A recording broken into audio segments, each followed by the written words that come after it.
BTCC, we are all Satoshi, and of course Boomerang. आप सबका स्वागत है।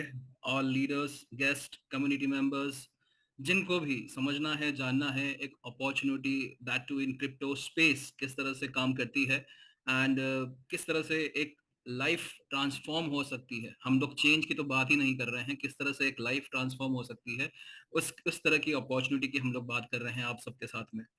जैसे अमित जी ने बताया कि I am one of the trainers, key trainers on this project, and हमारा सौभाग्य रहा है कि हम जो हैं इस प्रोजेक्ट के साथ में since the day of its inception जुड़े हुए हैं।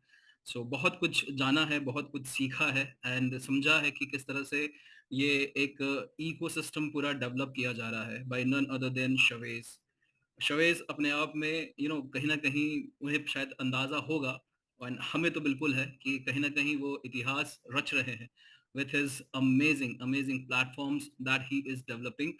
साथ साथ में आपको और हमें मौका है कि इस हिस्ट्री इन द मेकिंग में शामिल होने का।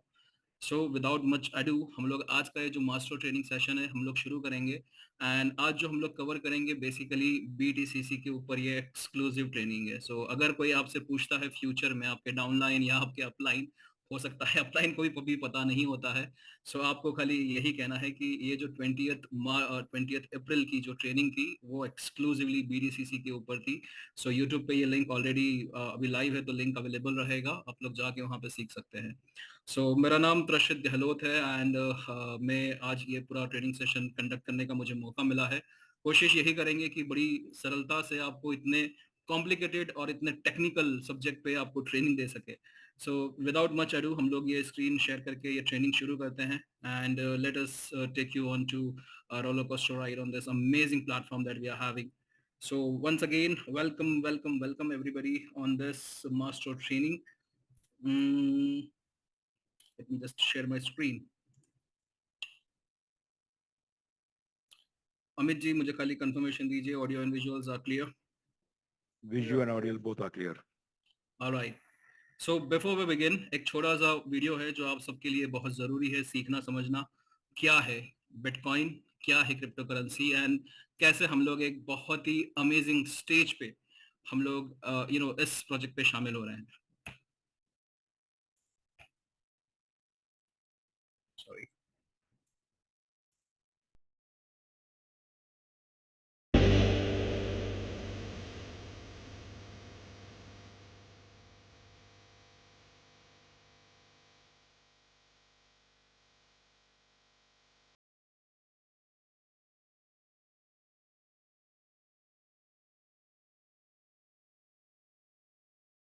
Bitcoin, the king of cryptocurrency. Since its inception in 2009, it has grown and developed into a new standard in finance, offering one of the most lucrative investment opportunities the world has ever experienced.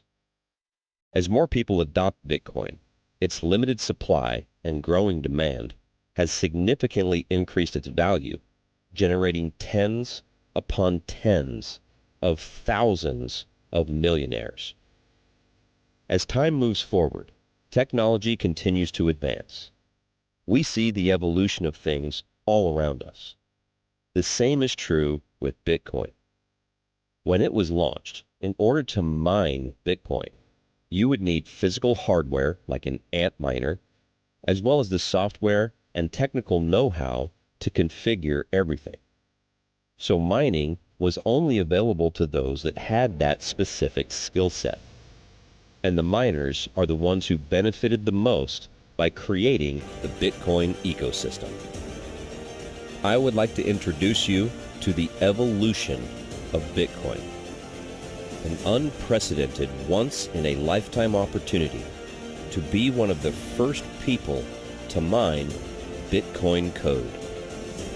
No external hardware needed and no complicated software, which makes it available to everyone. Simply order your NFT miner, connect it to the network, and you're set to mine Bitcoin code for the next 140 years. Imagine being able to go back to 2009 and be one of the first miners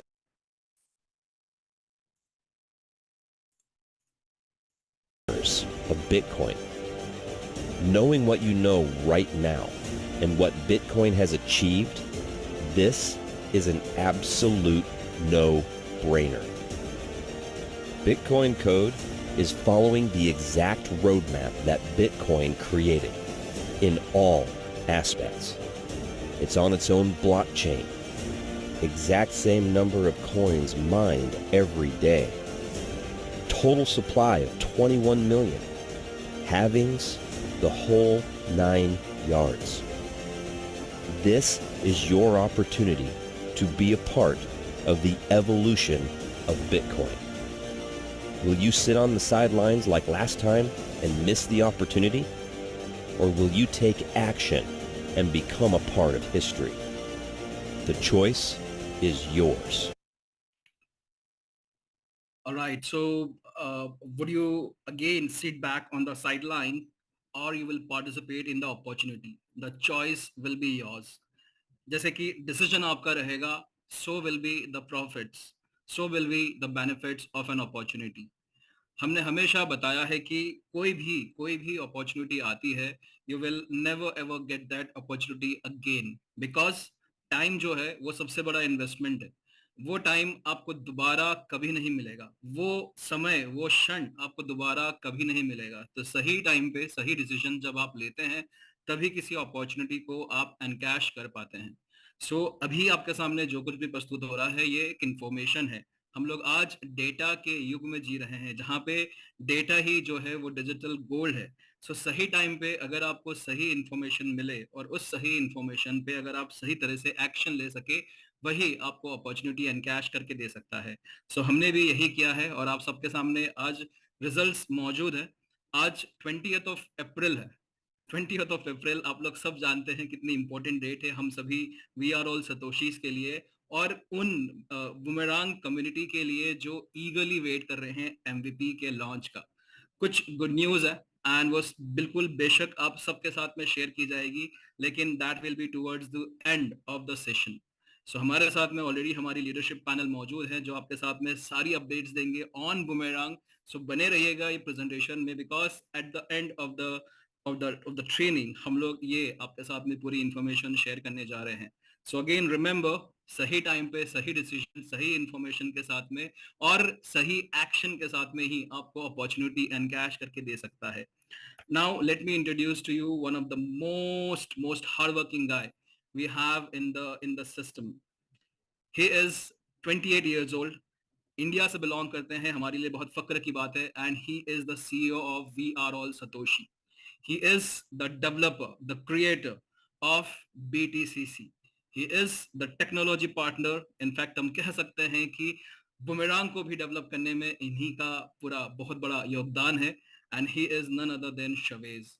शवेज जो हैं बहुत ही कम उम्र में technology से जुड़ चुके थे एंड उन्होंने बहुत ही यंग एज में अपनी एंटरप्रेन्योरशिप जर्नी शुरू की थी. बीइंग अ टेक्नोक्रेट, उन्होंने बहुत अच्छे प्लेटफॉर्म्स डेवलप किए हैं, बहुत सारे प्रोडक्ट्स डेवलप किए हैं and he is a hard core developer. कभी कभी इसी वजह से क्या होता है कि हम इन्हें ये सीईओ की उपाधि तो दे चुके हैं, लेकिन उनसे फिर बहुत ज्यादा आशाएं और उम्मीद रख के बैठ जाते हैं कि मैनेजमेंट ऐसा करेगा वैसा करेगा. बट बाय कोर ये डेवलपर है और इनका काम जो है वो प्रोडक्ट्स डेवलप करना है, specially related to blockchains and crypto currencies.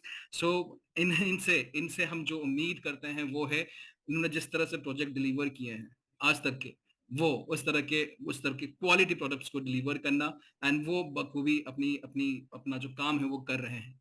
थोड़ा सा पेशेंस जरूर रखना पड़ता है इनके साथ में, लेकिन ये जो डिलीवर करते हैं, मैं कहूंगा कभी कभी ओवर डिलीवर करते हैं, वो बहुत ही एक्सक्लूसिव होता है. शवेज की बदौलत आज हम लोग जो है एक बहुत बड़े प्लेटफॉर्म पे काम कर रहे हैं जो एफिलिएट मॉडल है वी आर ऑल सतोशी. ये एक सेंट्रलाइज प्रोजेक्ट है एज ऑफ नाउ, लेकिन शवेज इसको भी कोशिश कर रहे हैं कि इसे डिसेंट्रलाइज कर सके. देन इन्होंने अपनी खुद की ब्लॉकचेन लॉन्च करी थी, द बिटकॉइन कोड इसका नेटिव कॉइन है BTCC and BTC20 smart chain है हमारी. और आप लोग सब जानते हैं कि जो हिस्ट्री बुमेरांग क्रिएट करने जा रहा है वो भी इन्हीं की कहीं ना कहीं देन है. इनके साथ में हम जो है आगे बढ़ेंगे और इनके सारे सिस्टम्स को समझेंगे, लेकिन शुरुआत हम हमेशा हमारी मास्टर ट्रेनिंग की करते हैं ब्लॉकचेन से, बिटकॉइन से.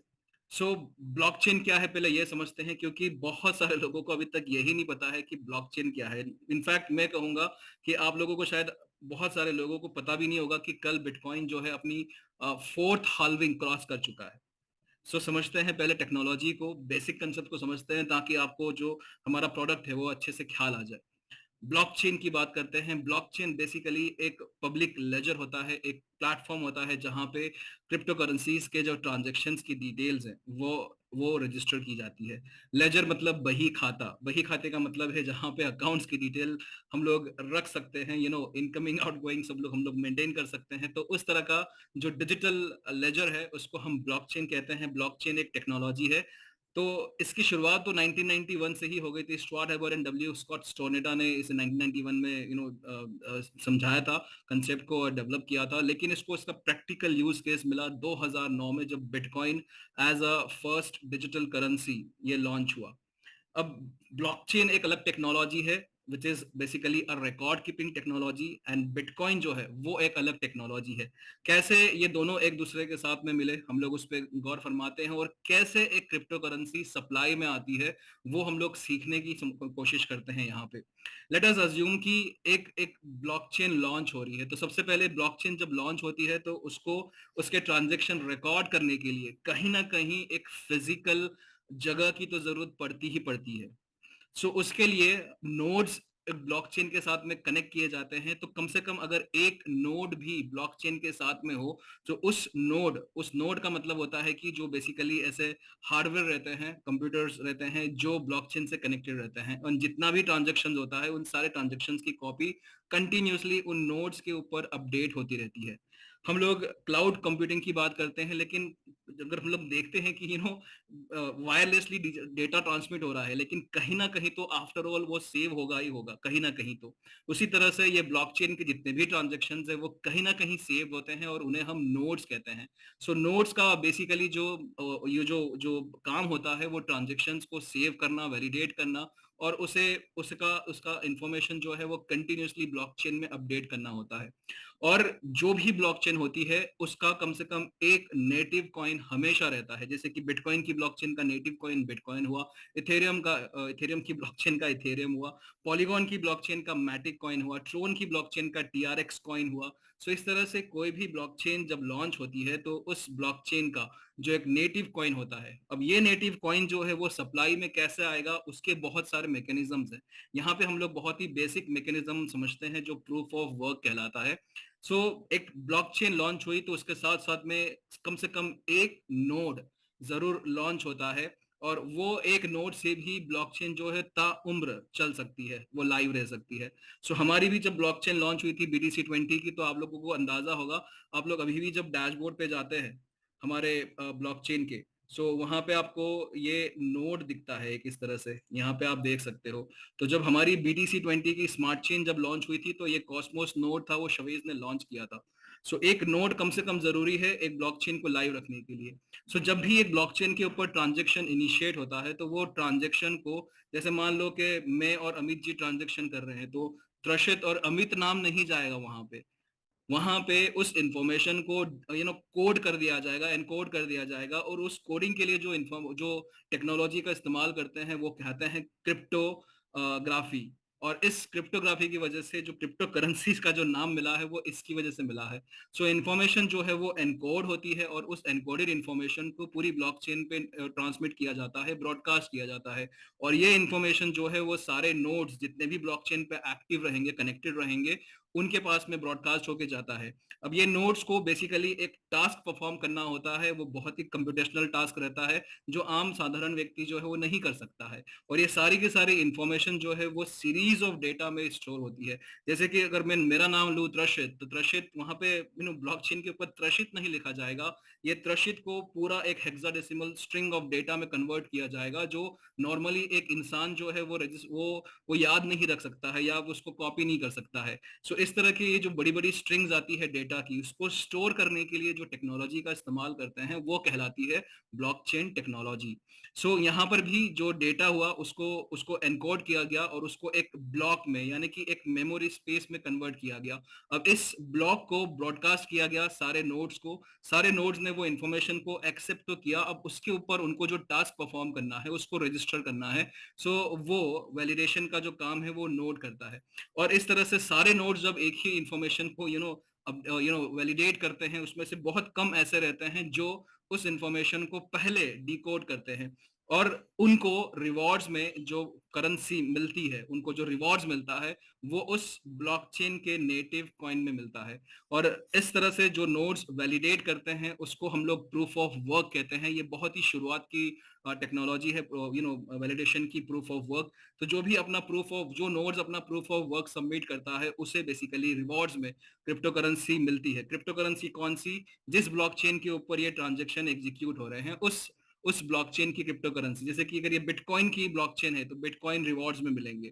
अब उनको बिटकॉइन रिवॉर्ड्स में मिलते हैं तो एक नोड बनने के लिए आपको पता होगा कि साथ साथ में एक अपना डिजिटल क्रिप्टो वॉलेट भी अटैच करना रहता है।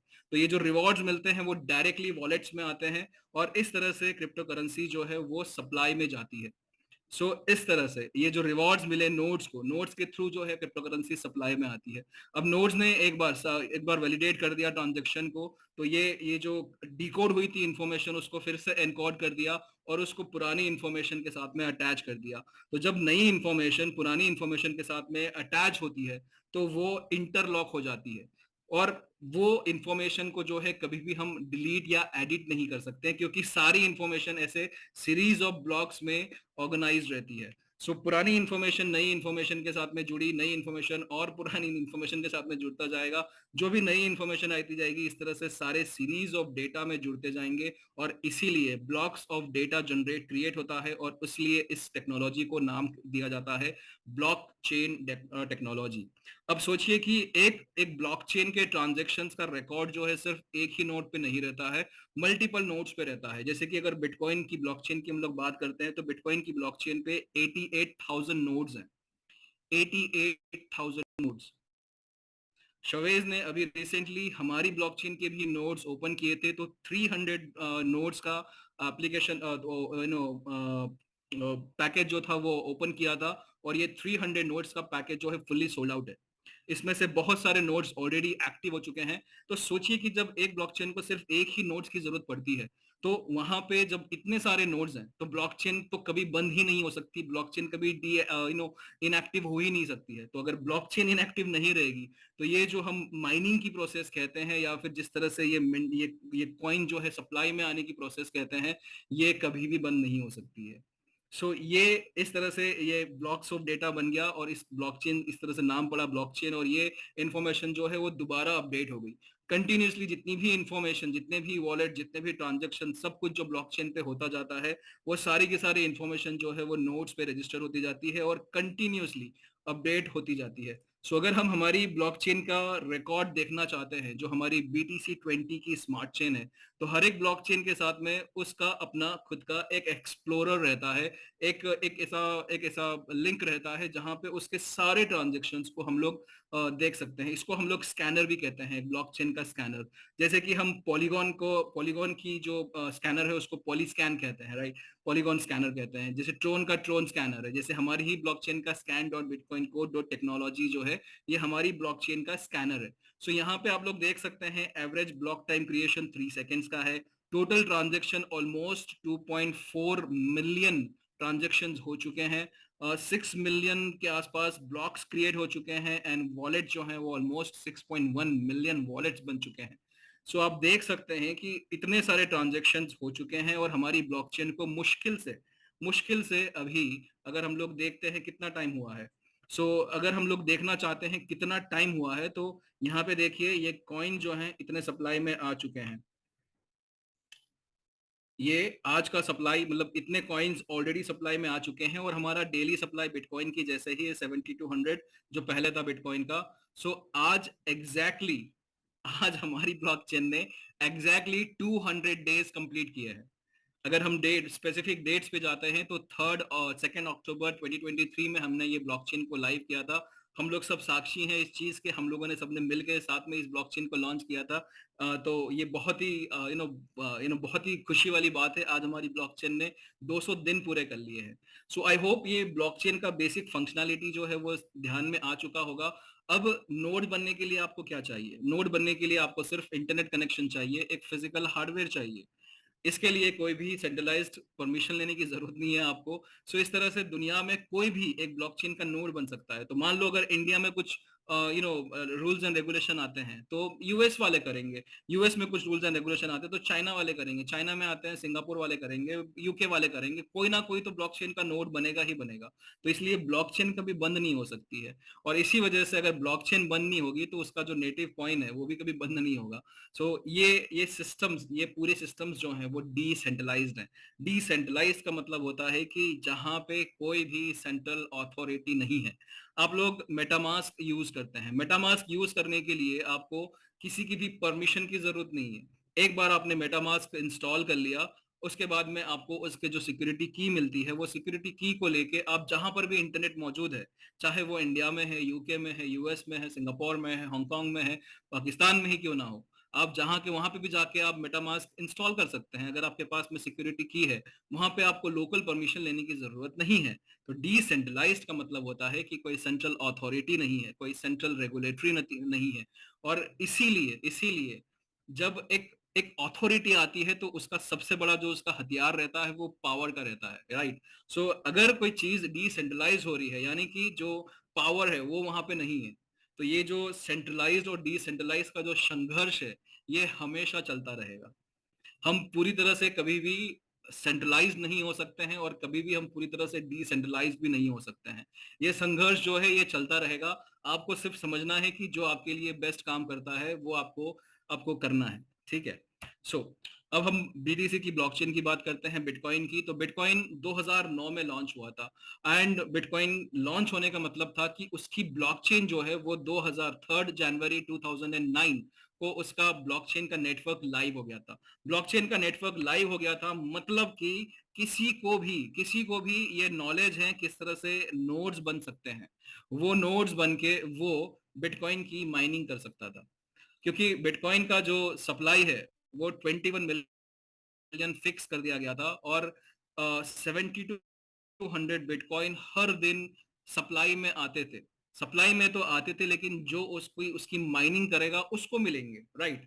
तो सतोशी नाकामोटो नाम का कोई व्यक्ति है, कोई ऑर्गेनाइजेशन है, कोई क्या कहेंगे, कोई देश है, कोई नहीं जानता है, लेकिन ये ऑनलाइन सतोशी नाकामोटो के मोटो के नाम से एक ऑनलाइन व्हाइट पेपर पब्लिश हुआ था और उसके अंदर ये सारा प्रोसेस बताया गया था। कौन सा प्रोसेस? ये सारा प्रोसेस बताया गया था। तो जिसने भी गौर फरमाया उस टाइम पे उसने बिटकॉइंस की माइनिंग शुरू करी। इस प्रोसेस को माइनिंग कहते हैं जिसके थ्रू सप्लाई में आता है, राइट। तो 21 मिलियन का सप्लाई था। इनिशियल सप्लाई जो थी वो 7200 बिटकॉइन एवरी 24 आवर्स थी। उसको अगर हम लोग और ब्रेक डाउन करते हैं तो हर 10 मिनट में 50 बिटकॉइन जो है वो माइन होते हैं, मतलब सप्लाई में आते हैं। सो अभी जो करंट सप्लाई थी कल तक के लिए जो अभी जो सप्लाई थी, करंट सप्लाई, वो 6.25 थी। और ये हाल्विंग इवेंट है, मतलब कल जो हुआ वो हाल्विंग इवेंट था, चौथी हाल्विंग बिटकॉइन ने क्रॉस करी और ये सप्लाई जो है इसका भी आधा हो गया। यानी कि 3.125 जो है अभी करंट सप्लाई हो चुकी है कल की हाल्विंग के बाद में।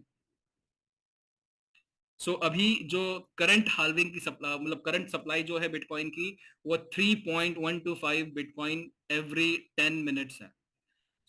अब ये किसके बीच में बढ़ते हैं? तो जो लोग भी माइनिंग करेंगे उन सब के बीच में ये 50 बिटकॉइन हर 10 मिनट में बढ़ते थे 2009 में, लेकिन अब जो है 3.125 बिटकॉइन जो है वो बटेंगे अब हर किसी के बीच में जो माइनिंग करेगा। लेकिन किसको कितना मिलेगा उसके लिए डिपेंड करता है कि उनकी माइनिंग की स्पीड कैसी है, उसको हम लोग हैश पावर कहते हैं। ये सारी चीजें हम लोग आज सीखेंगे। ये जो है यहाँ पे मैंने लिखा है इक्वली, लेकिन ये इक्वली नहीं होता है, डिपेंडिंग ऑन हैश पावर होता है। तो सोचिए कि 2009 में किसी को भी अहमियत पता नहीं थी बिटकॉइन की। मैंने अभी शुरुआत जब की ट्रेनिंग की तो मैंने क्या समझाया कि सही टाइम पे सही डिसीजन, सही इंफॉर्मेशन के साथ में और करेक्ट एक्शन के साथ में जब आप करते हो तभी अपॉर्चुनिटी कैन कैश करते हो। लेकिन 2009 में किसी को विश्वास ना हुआ, किसी ने सोचा ही नहीं था कि कभी बिटकॉइन $70,000 क्रॉस कर सकता है। किसी को यकीन नहीं था, किसी को विश्वास नहीं था।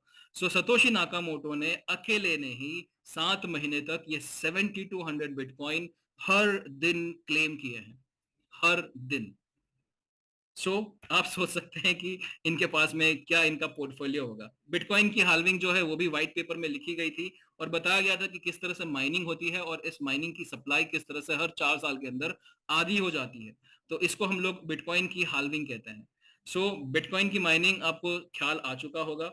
बिटकॉइन की माइनिंग के लिए अगर आपको अभी माइनिंग करनी है बिटकॉइन की तो आप भी कर सकते हैं। आपको क्या जरूरत पड़ेगी? आपको एक बिटकॉइन वॉलेट की जरूरत पड़ेगी, आपको एक प्रोसेसर की जरूरत पड़ेगी। अब ये प्रोसेसर कितना एफिशिएंट है वो उसकी हैश पावर पे डिपेंड करेगा। Uninterrupted power supply, internet connection और ये सारा कॉस्ट आता है। अब ये बिटकॉइन की माइनिंग इतनी इतनी कमर्शियल हो चुकी है। आप सोचिए कि अभी तो सप्लाई जो है वो और आधी हो चुकी है। 3.125 पूरी दुनिया के जितने भी माइनर्स है उन सभी के बीच में सिर्फ 3.125 बिटकॉइन ही बटेंगे हर 10 मिनट के अंदर। अब सोचिए कितने सारे लोग जो हैं अभी माइनिंग कर रहे हैं। इनफैक्ट आपको विश्वास नहीं होगा लेकिन ऐसे बड़े बड़े फुटबॉल के मैदान जितने ग्राउंड्स के ऊपर इस तरह से माइनिंग हो रही है जो हम लोग कमर्शियल माइनिंग कहते हैं बिटकॉइन की। इतने सारे प्रोसेसर एक साथ में लगा के जितना भी हैश पावर बढ़ा सकते हैं उतना बढ़ाने की कोशिश की जा रही है और इस तरह से बिटकॉइन को माइन किया जा रहा है। लेकिन क्यों? क्योंकि एक बिटकॉइन एक लौता ऐसा एसेट है, सबसे पहले तो 8 डिजिट्स में हम लोग उसको उसके ऊपर ट्रांजैक्शन कर सकते हैं। आपने देखा होगा कि आप कोई भी एसेट क्लास ले लीजिए, आप स्टॉक मार्केट ले लीजिए, शेयर मार्केट ले लीजिए, आप कोई भी मेटल्स का ट्रेडिंग करते हैं, आप जो भी ले लीजिए, आपका सब आपने देखा होगा मैक्सिमम 4 डिजिट तक जो है हम लोग कर सकते हैं। यानी कि 0.0001 यहाँ तक कि हम लोग खरीद पाएंगे, वो ट्रेडिंग कर पाएंगे। लेकिन क्रिप्टो करेंसीज एक लौता ऐसा एसेट क्लास है जिसमें 8 डिजिट तक, मतलब डेसिमल्स तक आप जो है ये खरीद पाएंगे। इसका मतलब क्या है कि अगर आपके पास में 0.00000001 बिटकॉइन भी है, उसको हम बिटकॉइन नहीं कहेंगे, हम उसको एक सतोशी कहेंगे, तो उतना सतोशी भी आपके पास में है तो वो भी बहुत वैल्यूबल रहेगा। तो सोचिए कि अभी इतना कमर्शियल हो चुका है बिटकॉइन की, ये अभी साधारण व्यक्ति की बात ही नहीं है।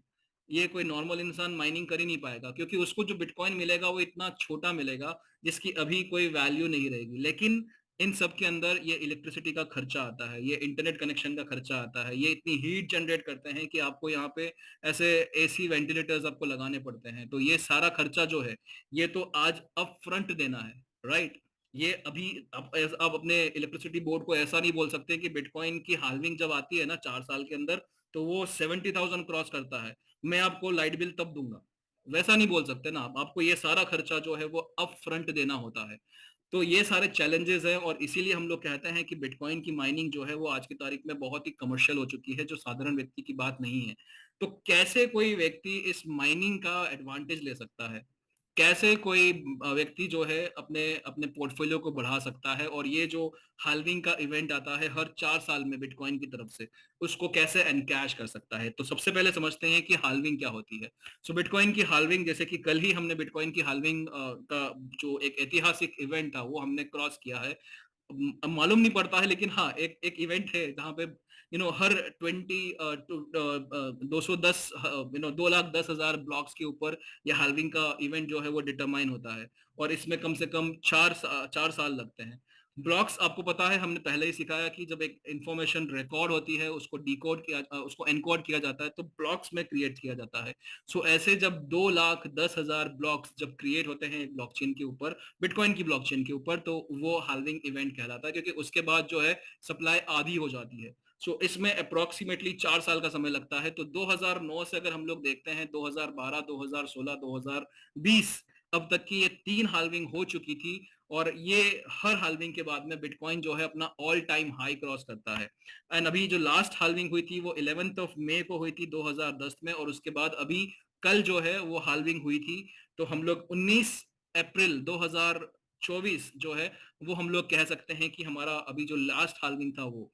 लेकिन हुआ क्या, अभी तो हाल्विंग हमारी आई भी नहीं थी, उससे पहले ही 14 मार्च को बिटकॉइन जो है अपना ऑल टाइम हाई क्रॉस कर चुका है। वो भी 73,750 है, एक्चुअली यहाँ पे करेक्शन है, सो नेक्स्ट हाल्विंग जो अप्रैल में शेड्यूल थी वो ऑलरेडी कल हो चुकी है एंड स्पेकुलेशंस है कि अभी तो सिर्फ आगाज हुआ है, अंजाम तो बाकी है। यानी कि बिटकॉइन ने अभी तो सिर्फ अपना छोटा सा जलवा दिखाया है, जहां पे वो ऑलरेडी इस साल में अपना ऑल टाइम हाई क्रॉस कर चुका है, वो भी हाल्विंग के पहले। तो अब तो हाल्विंग हो चुकी है, इसके बाद मार्केट में इतनी लिक्विडिटी आने वाली है कि आने वाले टाइम में आप लोग देखेंगे कि ये हो सकता है बिटकॉइन, अभी आज का जो रेट है इसका 63,813 है, लेकिन हो सकता है कि ये अपना अपना ऑल टाइम हाई शायद से और क्रॉस कर जाएगा। $100,000 या मे बी $150,000, 1.5 लाख भी क्रॉस कर सकता है, क्योंकि यही सारा ट्रेंड कह रहा है इस बार की स्पेकुलेशन है कि इस साल में मे बी 2024 के अंत में या 2025 की शुरुआत में मार्केट में इतनी लिक्विडिटी आएगी कि हर किसी को मौका मिलेगा पैसा बनाने का।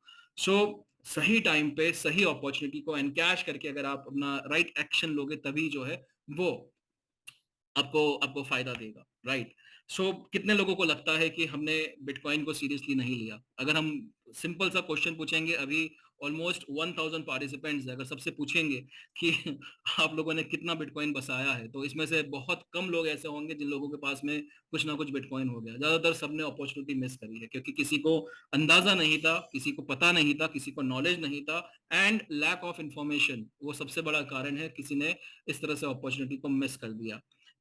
अगर आपको मौका मिले दोबारा इस तरह के माइनिंग प्रोग्राम में शामिल होने का, अगर आपको मौका मिले फिर से वही 2009 का इतिहास दोहराने का, यहाँ पे हम आपके साथ में ये प्रस्तुत कर रहे हैं हमारा खुद का blockchain, that is called BTC20 smart chain, और उसका जो नेटिव कॉइन है वो है द बिटकॉइन कोड BTCC।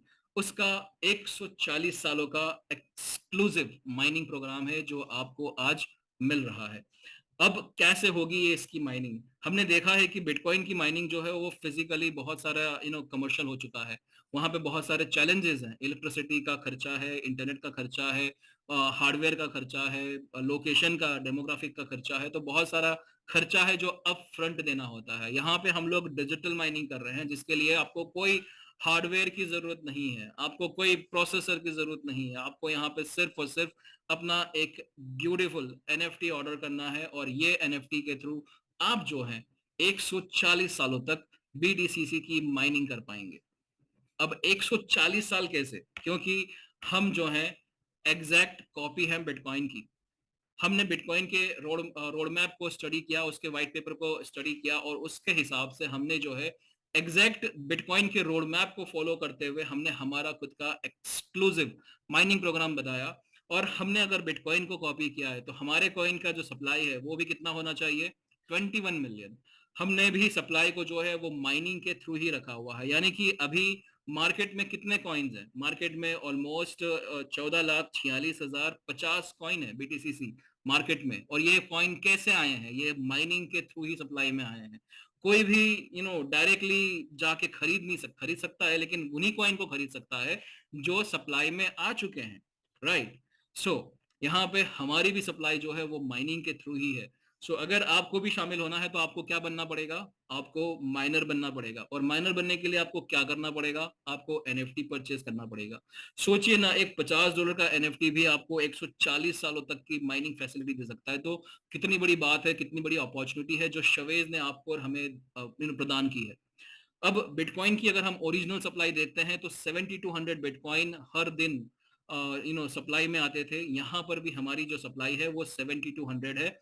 और इसको अगर हम लोग ब्रेक डाउन करते हैं तो यहाँ पे देखिए 50 BTCC जो है वो हर 10 मिनट में सारे माइनर्स के बीच में बंटते हैं। यानी कि जो भी माइनिंग कर रहा है उन सबके बीच में ये बंटते हैं।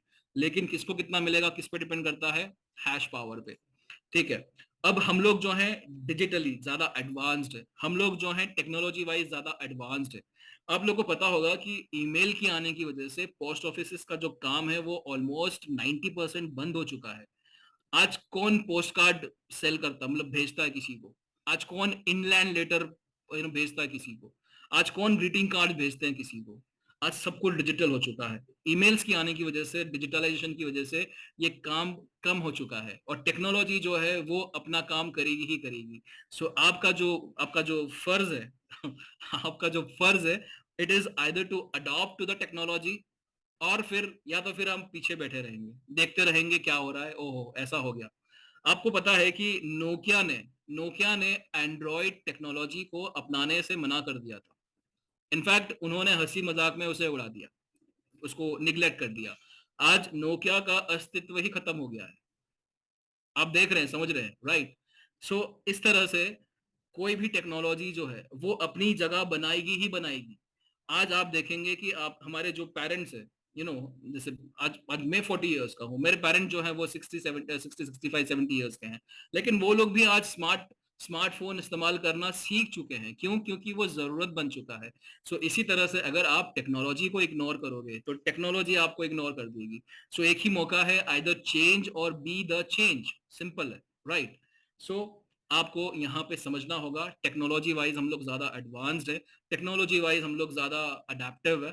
तो इसी वजह से आप लोग के सामने यहाँ पे रिजल्ट्स मौजूद है। बिटकॉइन कोड बिटकॉइन कोड सिर्फ 80 दिनों में $3 से शुरू होके ऑल टाइम हाई $87.782 क्रॉस कर चुका था, सिर्फ 80 दिनों में। और अगर आप लोग बिटकॉइन का इतिहास खोल के देखोगे तो बिटकॉइन को ऑलमोस्ट 3 साल लगे थे ये 3 डिजिट्स क्रॉस करने में, मतलब कि 100 के ऊपर जाने में। और हमने यहाँ पे सिर्फ 80 दिनों के अंदर 87 क्रॉस कर दिया। और मैं आपको अभी थोड़ा सा और थोड़ा सा अंदाजा देना चाहता हूँ कि अभी आप देखेंगे कि बिटकॉइन की हमारी जो ब्लॉकचेन है उसके ऊपर बुमरांग का आईसीओ भी आने वाला है। ये आईसीओ के आने की वजह से आप देखेंगे कि ये बीटीसीसी जो है वो ऑलरेडी 100 या $150 क्रॉस कर जाएगा in the month of June July में भी। क्यों? क्योंकि ये यही दौर है टेक्नोलॉजी का। यहाँ पर भी 4 साल की हाल्विंग है। आप लोग हाल्विंग का भी स्टैटिस्टिक्स जो है वो यहाँ पे देख सकते हैं। यहाँ पे आपको ये इंटरफेस जो है वो इतना ब्यूटीफुली डिजाइन करके दिया गया है शवेज की तरफ से कि आप लोग यहाँ पे सब कुछ देख सकते हैं।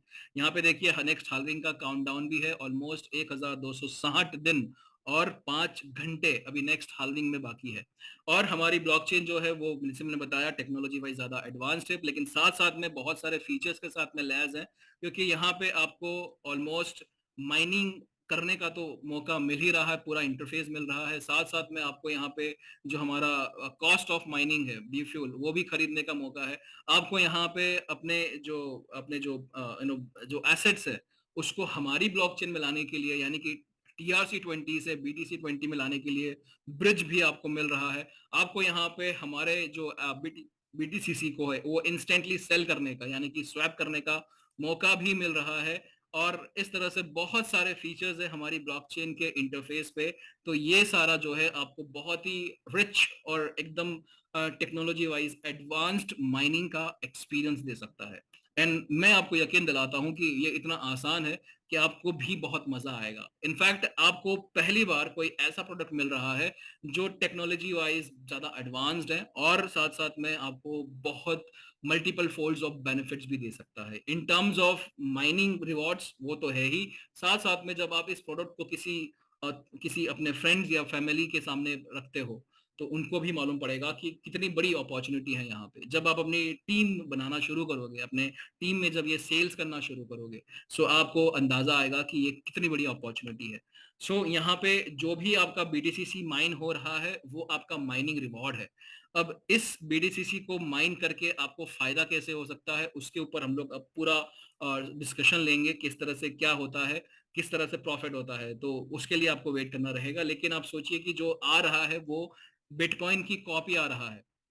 यानी कि आज हम 2024 अप्रैल 2024 में हम आज मौजूद हैं और देख रहे हैं कि बिटकॉइन ऑलमोस्ट 63,000 हो चुका है और वो $73,750 क्रॉस कर चुका है।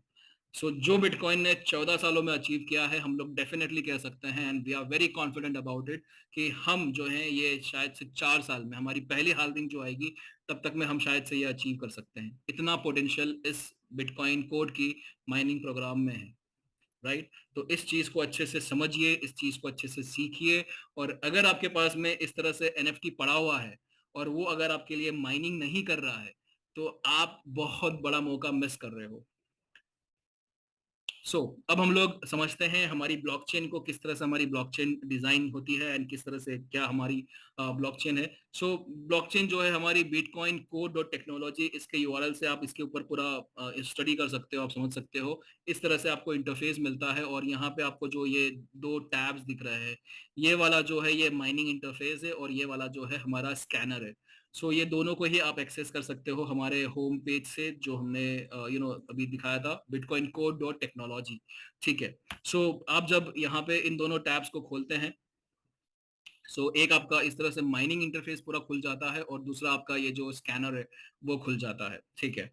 अब हम लोग ब्लॉकचेन की बात करते हैं कि हमारी ब्लॉकचेन क्या है। मतलब ये BTC20 की स्मार्ट चेन है।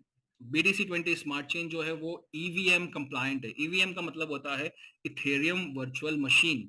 जिस तरह से आज हम ये लैपटॉप इस्तेमाल कर रहे हैं, ये लैपटॉप में एक ऑपरेटिंग सिस्टम है विंडोज का, राइट।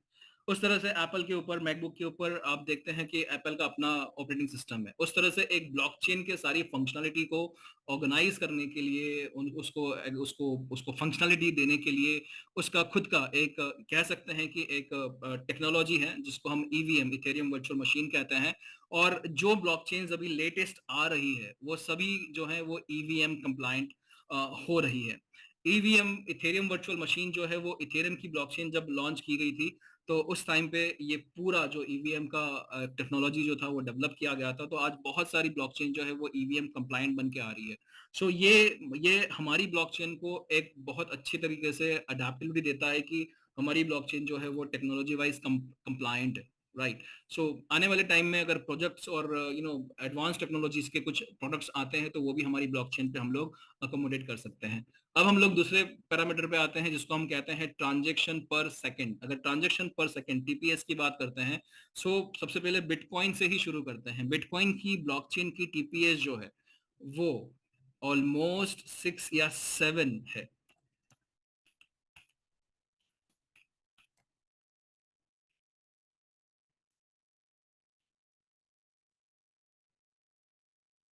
बिटकॉइंस ट्रांजैक्शन पर सेकंड यानी कि टीपीएस इज अराउंड 7 टीपीएस है उसकी।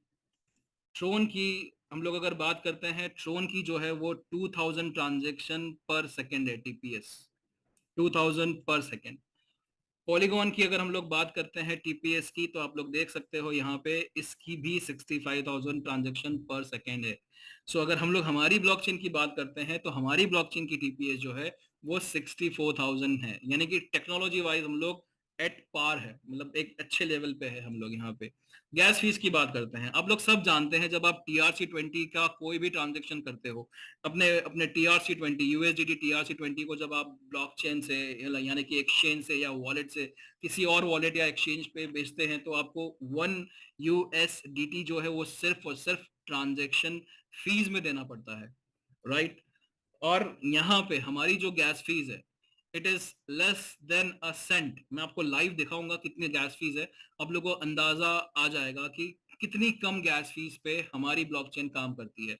सोचिए कि कोई एक ऐसा प्रोजेक्ट है जहां पे 10,000 ट्रांजेक्शन हर दिन करने हैं, 10,000 ट्रांजेक्शन।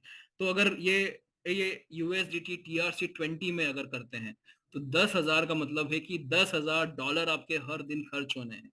और अगर आपकी ये जो गैस फीस जो है, अगर ये $0.01 है, 0.01 इंटू 10,000 ट्रांजेक्शन, कितनी गैस फीस लगी? कहाँ 10,000 USDT में आपकी प्राइस जानी थी सिर्फ ट्रांसफर्स करने की या ट्रांजेक्शन एग्जीक्यूट करने की, वो जो है आपकी रिड्यूस हो जाती है 100 $100 पे। जमीन आसमान का अंतर हो गया, यानी कि 100 टाइम्स ज्यादा आप पे कर रहे हो अगर अगर अगर हमारी ब्लॉकचेन इस्तेमाल नहीं कर रहे हो।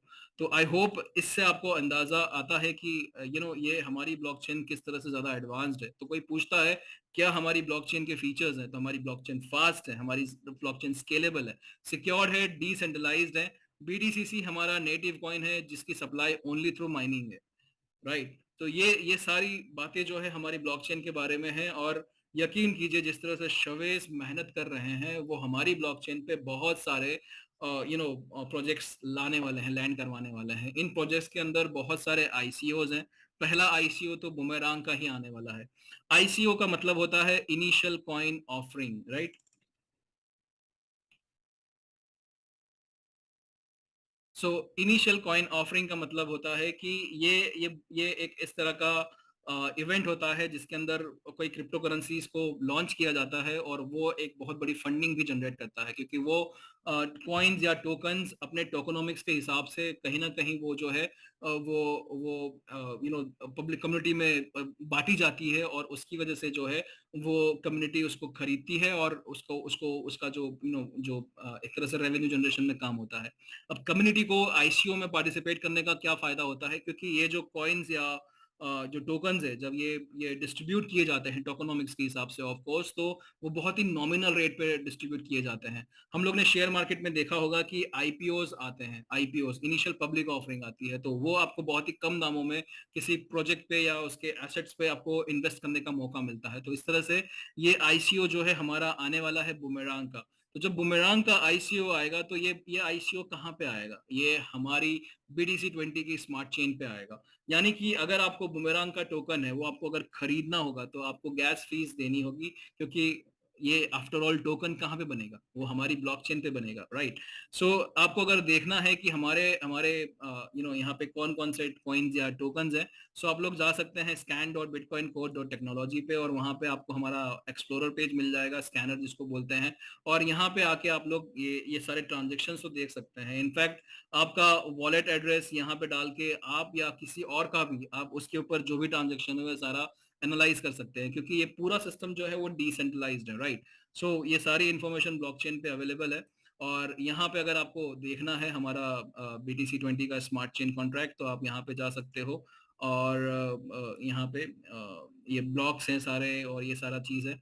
और टोकन्स में अगर हम लोग आते हैं यहाँ पे, तो ये हमारे सारे जो भी टोकन्स हमारी ब्लॉकचेन पे ऑलरेडी है, ये सारे टोकन्स यहाँ पे आपको दिखते हैं, ठीक है। सो ये सारे टोकन। सो इसी तरह से अगर बुमेरांग की बात करेंगे तो बुमेरांग कहाँ पे आएगा, बुमेरांग का टोकन अगर आएगा तो कहाँ पे आएगा, वो यहीं पे आएगा और यहीं पे आपको उसका स्मार्ट कॉन्ट्रैक्ट मिलेगा। तो एक एक ब्लॉकचेन जो होती है उसके रिसोर्सेज इस्तेमाल करके वहां पे टोकन्स हम लोग बना सकते हैं, कोई भी बना सकता है इनफैक्ट, क्योंकि ब्लॉकचेन जो है वो ओपन सोर्स होती है, डिसेंट्रलाइज होती है। तो आप और हम अगर चाहते हैं कि हमारा खुद का टोकन बना सके तो हम लोग ऑफ कोर्स BTC20 की स्मार्ट चेन पे बना सकते हैं, राइट। सो ये टोकन जो है बुमेरांग के वो भी यहाँ पे आएंगे। सो जब टोकन आते हैं तो आपको अपने मेटामास्क वॉलेट में वो टोकन्स के ऊपर ट्रांजेक्शन करने का मौका मिलता है। अब जैसे आप लोग यहाँ पे ये वॉलेट देख रहे हैं, ठीक है, यहाँ पे आपको जो जो बिटकॉइन कोड का वॉलेट है, हमारी BTC20 की स्मार्ट चेन का वॉलेट है, राइट। सो यहाँ पे BTCC दिख रहा है आपको, लेकिन साथ साथ में यहाँ पे आपको जो है अगर दूसरे कॉइन्स इंपोर्ट करने हैं, जैसे कि ये सारे कॉइन्स, जैसे कि USDT है, ठीक है। सो आप क्या करेंगे, स्कैनर पे आएंगे, स्कैनर पे आने के बाद में ये टोकन्स में जाएंगे, ऑल करेंगे, और यहाँ पे आपको सारे टोकन्स की लिस्ट मिली है। अब यहाँ पे अगर आपको USDT का स्मार्ट कॉन्ट्रैक्ट देखना है तो USDT पे टैप कीजिए, और ये जो है ये एड्रेस, ये बेसिकली USDT का स्मार्ट कॉन्ट्रैक्ट एड्रेस है। आपने यहाँ से कॉपी किया और यहाँ पे जाके आपने वॉलेट पे इसको इम्पोर्ट टोकन पे गए और यहाँ पे ये एड्रेस पेस्ट किया। जैसे ही आप ये एड्रेस पेस्ट करोगे, आप नेक्स्ट करोगे, सो आपको यहाँ पे ये USDT अब दिख रहा है, राइट। सो पहले अकेला BTCC था, अब USDT भी आ गया।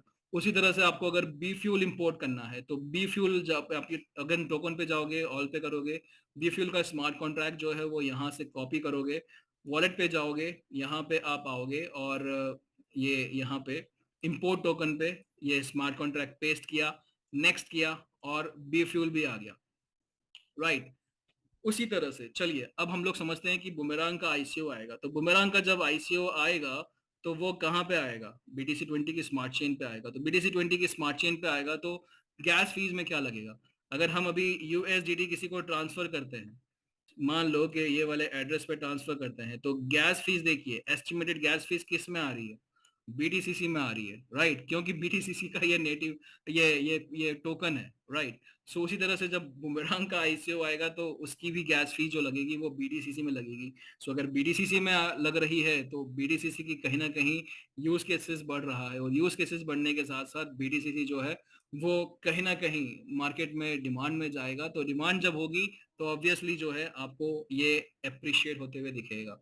सो इस तरह से ये तो सिर्फ मैंने एक एग्जांपल लिया है जहां पे BTC20 की स्मार्ट चेन का एक प्रैक्टिकल यूज केस तो आपको अगले महीने ही दिख रहा है।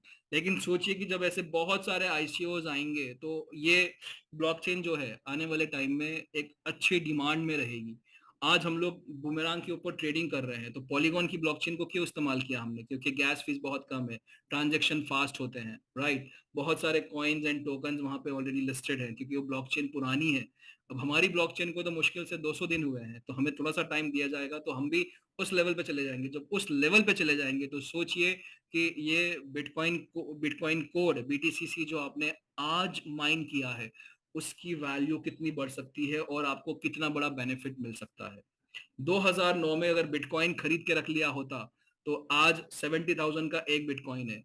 अभी 2024 के अंदर अगर बिटकॉइन कोड बना के रख लिया, आने वाले 4 साल के अंदर ही आप देखोगे कि आपको एक बहुत अच्छा अपसाइड मिलना शुरू हो जाएगा।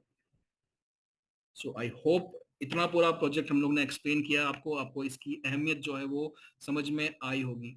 अब सबसे पहले अगर आपको पार्टिसिपेट करना है हमारे किसी भी प्रोजेक्ट के अंदर, हमारे सारे प्रोडक्ट जो है वो डिसेंट्रलाइज्ड है। डिसेंट्रलाइज का मतलब है कि आपको एक Web3 वॉलेट की जरूरत हमेशा पड़ेगी। सो Web3 के अंदर हम लोग ट्रेनिंग में जो इस्तेमाल कर रहे हैं वो मेटामास्क कर रहे हैं क्योंकि रिलेटिवली बहुत ईजी है समझने के लिए, सीखने के लिए। सो आपको यहाँ पे मेटामास्क जो है हम लोग आपको यहाँ पे बता रहे हैं। सो मेटामास्क अगर आपको प्रोजेक्ट में इस्तेमाल करना है, चाहे वो माइनिंग के लिए हो चाहे वो बुमरांग के लिए हो, आपको एक चीज हमेशा याद रखनी है। हमेशा आपको एक चीज याद रखनी है कि आप कभी भी कोई भी पुराना मेटामास्क वॉलेट इस्तेमाल नहीं करोगे। चाहे आपने उसको किसी प्रोजेक्ट में इस्तेमाल किया हो या ना किया हो, आपको पुराना कोई भी इंस्टॉल्ड वॉलेट नहीं इस्तेमाल करना है। आपको हमेशा या तो नया वॉलेट क्रिएट करना है या आपके पास में ऑलरेडी वॉलेट है उसके अंदर ऑप्शन आता है सब वॉलेट क्रिएट करने का। सो आपको हमेशा सब वॉलेट जो है वो क्रिएट करने का। आप मेटामास्क पे आते हैं, यहाँ पे अपने वॉलेट्स को देखते हैं यहाँ पे, और देखिए यहाँ पे नीचे ऑप्शन है ऐड अकाउंट और हार्डवेयर वॉलेट। सो आप जब यहाँ पे ऐड अकाउंट करते हैं तो ये सब वॉलेट जो है वो क्रिएट कर लेगा। दूसरा ऑप्शन है इंपोर्ट अकाउंट का।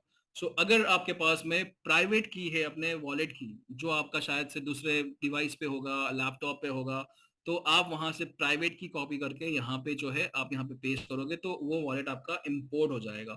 लेकिन आप पूरा फ्रेश इंस्टॉल करते हो तो आपको नया वॉलेट क्रिएट करना रहेगा जिसकी 12 शब्दों की जो की रहती है वो आपको ठीक तरह से संभाल के रखनी होगी।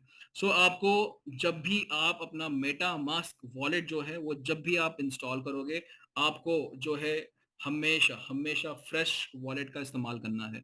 इसके साथ साथ आपको ये 3 चीजें जो है वो सेफ रखनी है।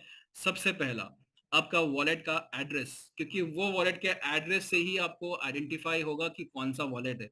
सो आपका वॉलेट का एड्रेस कहाँ पे होता है, मैं इसको यहाँ पे एक्सपांडेड व्यू में देखता हूँ ताकि आप लोगों को समझ पड़े। सो ये जो है ये आपका वॉलेट का एड्रेस हो गया, राइट, ये वाला। तो इसको आपको संभाल के रखना है। साथ साथ में 12 शब्दों का सिक्योरिटी कोड। सो आप यहाँ पे वॉलेट के सामने, एड्रेस के सामने यहाँ पे अब सॉरी यहाँ पे सेटिंग्स है, ये सेटिंग्स पे जाते हैं और सेटिंग्स में आप यहाँ पे सिक्योरिटी एंड प्राइवेसी पे जाते हो तो यहाँ पे आप देखिए रिवील सीक्रेट रिकवरी फ्रेज। ये 12 शब्दों की है जो आपको एक सीक्वेंस में याद रखनी है या फिर इसको लिख के रखिए। तो ये आपके लिए बहुत जरूरी है, ये इसको संभाल के रखना। एंड प्राइवेट की कहाँ से मिलती है, आप इसको बंद कीजिए। आपका जो वॉलेट का नाम है उसके सामने आपको मोबाइल में हो या लैपटॉप पे हो, आपको यहाँ पे अकाउंट डिटेल्स दिखती है। ये अकाउंट डिटेल्स पे आते हैं तो आप जो है यहाँ पे ये प्राइवेट की यहाँ से देख सकते हैं, ठीक है। सो ये सारी चीजें जो है आपको ध्यान में रखनी है। ये 3 जो सिक्योरिटी कोड्स हैं आपको ये संभाल के रखने हैं, एड्रेस, आपकी 12 शब्दों की और आपका प्राइवेट की। अब इसमें आपको ये डिसेंट्रलाइज्ड वॉलेट है, आपको समझना होगा कि इसका कोई भी फॉरगॉटन पासवर्ड का ऑप्शन नहीं होता है या फिर रीसेट पासवर्ड का ऑप्शन नहीं होता है। अगर आपने ये चीजें जो कम से कम ये जो 12 शब्दों की है या प्राइवेट की है, ये अगर किसी के साथ में भी शेयर कर ली तो इसका कोई रिकवरी का चांस नहीं है। अगर आपने ये 12 शब्द दे दिए किसी को, वो वॉलेट आपका कॉम्प्रोमाइज हो चुका है। आप किसी को भी दोष नहीं दे सकते हैं। सारे लोगों को अपने वॉलेट की जिम्मेदारी खुद संभालनी है, समझनी है और उस तरह से अपने वॉलेट्स को सेफ एंड सिक्योर रखना है। आप बाद में फिर शवेज को नहीं बोल सकते कि गलती से हमारा 12 शब्दों का की जो है वो चला गया था। आप किसी अपने अपलाइन को नहीं बोल सकते हो सके तो ये 12 के शब्दों की और ये प्राइवेट की जो है वो कहीं पे कॉपी करके प्रिंट निकाल के या फिर उसको डिजिटली कहीं पे सेफ रख के उसको कर लीजिए। इसको कॉम्प्रोमाइज किया तो इसका कोई सॉल्यूशन नहीं है। सो बाद में आप दोबारा किसी को भी ब्लेम नहीं कर सकते हो क्योंकि ये ब्लॉकचेन है, ये डिसेंट्रलाइज्ड है, तो इसमें कभी भी कुछ रिवर्स नहीं हो सकता है। अगर आपने बुमरांग के ऊपर कोई वॉलेट सबमिट किया है और वो वॉलेट अगर कॉम्प्रोमाइज हो चुका है तो आपके सारे रिवॉर्ड जो हैं, प्रॉफिट जो है वो कोई ना कोई एक्सेस कर सकता है। तो वो सारी चीजों का आपको ध्यान देना है। इसके साथ साथ में आपको कुछ और चीजों का ध्यान देना है कि आपको यहाँ पे जितने टोकन जरूरी है उतने ही टोकन इंपोर्ट करने हैं।